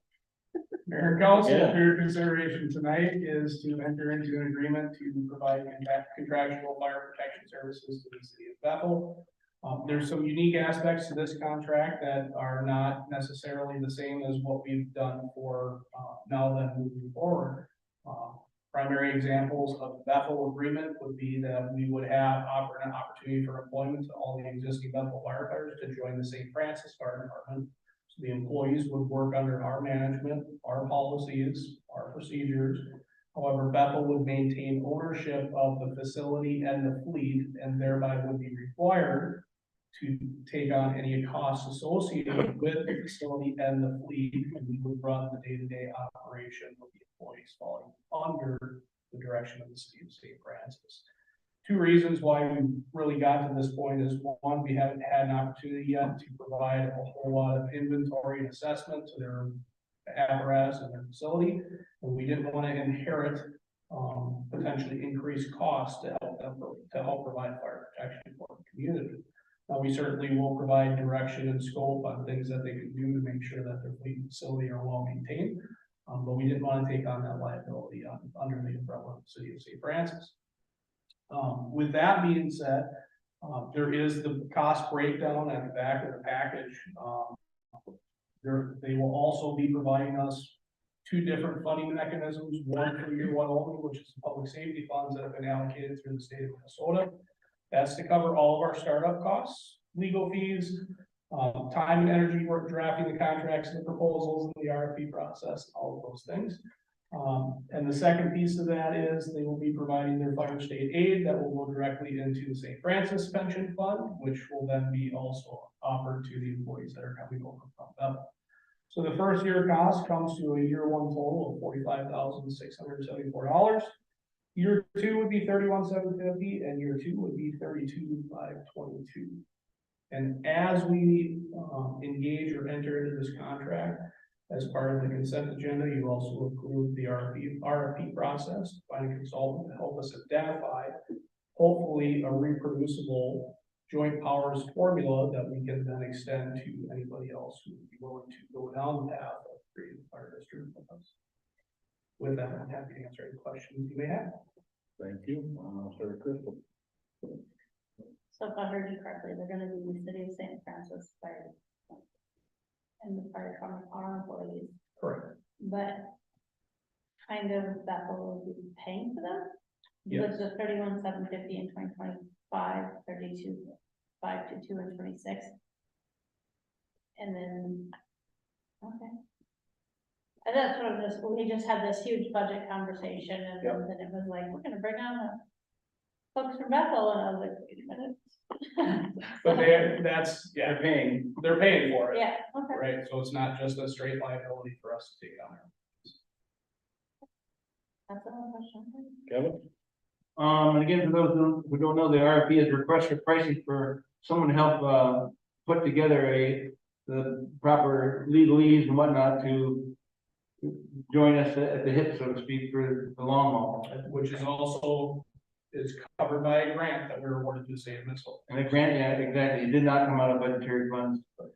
And we were fortunate to get the grant as well, so, and again, during this process, there's been 2 delegates from the state fire marshal's office that's been at every meeting, helping facilitate this, and like the chief said, this is happening all around the state. There's some departments that are just, they're hanging up their boots and their hats and they're saying, we're out of here. They're family men and women that are they just can't do it by themselves, or 6 or 8 members of a fire department, what once was, and they're on the hinterland. I mean, their mileage to travel and serve the needs of the public is far greater. But, and even some smaller communities where the towns are small, but there's just not enough money, there's not enough time to keep the equipment going. And that's why it makes more sense for these smaller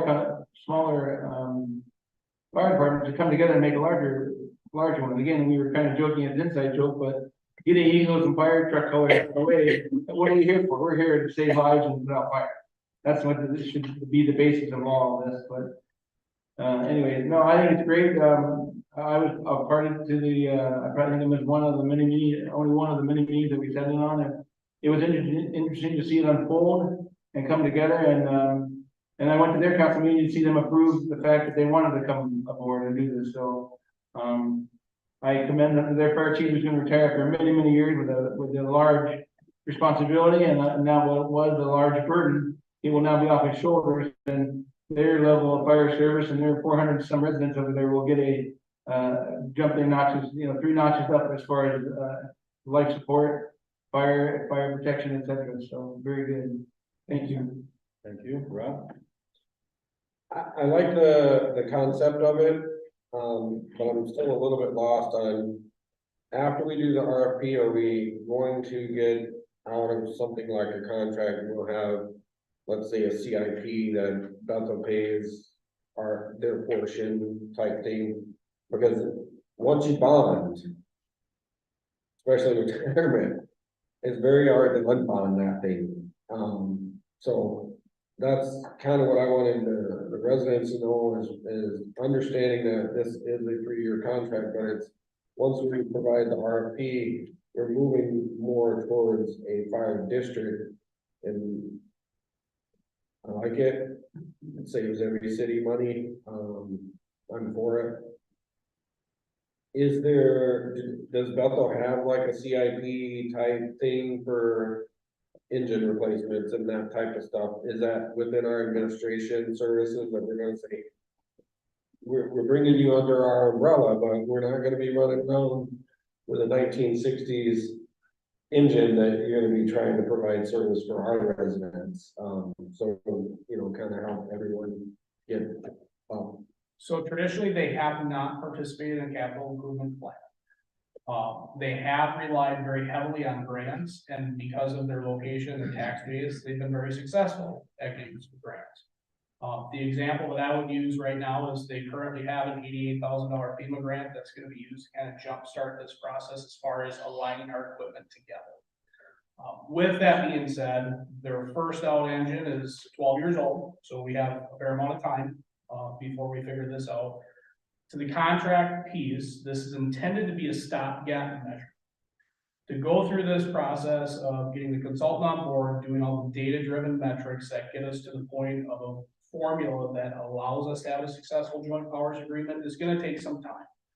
They don't have to, right? They need something now, they need help now. So the approach that we took is let's get this contract on board and make sure Mr. and Mrs. Smith are taken care of tomorrow. And let's buy us some time to make sure that we do this JPA with a high level of fidelity that makes sense for everybody, that's accounting for all aspects of what it costs, and what it takes to run a fire department. So both cities have an equitable share in that piece. But the bigger thing for me is, to your point earlier, we want to take this as an opportunity to kind of crack that code. Figure out a way to have this make sense, and you know, I've been in the fire service going on 28 years now. This is probably no less than the 4th attempt, at least in this part of the county, to try and get this done.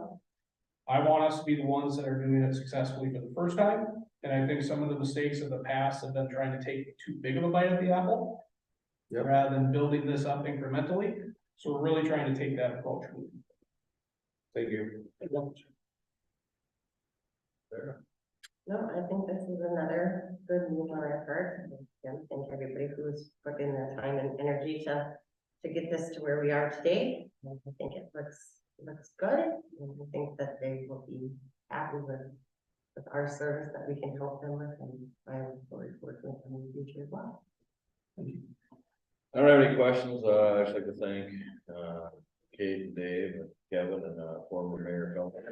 He was involved with this long before I was, before his passing. But thank you guys for all the work you've done, all staff that's had to work on it. Dave, I'm sure you were involved as well. I just hope, you know, in the future, I think that the model is gonna be a fire district, and I hope this also helps us get to that point. It'll help to spread the costs for the people, so you don't have to pay as much, hopefully, to still get very well, very good service or superior service. That's the goal, I think, at the end game here. So with that, I would, entertain a motion to accept the, fire department management service for the city of Breck. I'll make that motion. Motion by Councilmember Bauer, do we have a second? Second by Councilmember Edvig, all in favor? Aye. Opposed? Motion carries. Second meeting open to the public, do we have anybody that would like to speak again? Come on. Actually, I do, just two things. One is a very difficult spot you're all in, so thank you for taking all the extra time you take to work on all these things that are involved with the city. Thank you, it's difficult, I'm paying those taxes too. I have some issues with the county assessor, so we'll address those there. But I also just want to bring up some things, yes, it's numbers, bad things. But there's also another piece of this with parks and the reputation of a city. When like the fire department is such a great reputation, and I that's just kind of out there that people know. So like for parks or the community, parks bring people together. They get to know each other, which creates a community working together instead of arguing and fighting each other like the rest of the world does. We don't want to be like that. St. Francis, I believe, can be a place that sets an example of the cooperation. You state your disagreements here like you just did tonight. You don't have to always agree. It's wonderful. We're conservative and careful on people's resources. We have to continue that. People would all agree. But there's more, there's also the numbers, but also the value in people connecting to help people have a positive outlook about the city towards the future. Then businesses hear that and will want to come. They'll want to participate. So parks isn't just a playground. That's my main point. It is people getting to know each other. It's being outside physically and mentally healthier. If we stay healthier mentally, costs do not go up as high, or insurance. This is all tied together. So I believe it makes a big difference, and we can do it different, and we can do it in a positive way. So that's all. You all have to stay behind me. Thank you. Anybody else? All right, we'll move on to council member reports. Secretary. I attended the community tree lighting on Wednesday. It was very well attended. So thank you to everybody who came out and to all who worked hard to make that event happen. And I also did attend the pancake breakfast at the Legion for the show point. Thank you. Rob? I also attended the tree lighting. It was probably the warmest tree lighting season. I loved it. There was no snow on the ground. It was well attended, as I said. It was a great event. Fire department stepped up and brought Santa in. The kids had a blast just looking at the new engine and stuff. It was just a great time for the community to come together. We have so many of those events, and I just wish this would become one of those events that we could have some residents come and just give us some feedback. But we'll see. Donuts. I do it. We should put donuts on it. Donuts at the next city council meeting. I'll make it. The council. Yeah. They'll take a vote too. won't they? It's in the budget. So I have not ventured very far.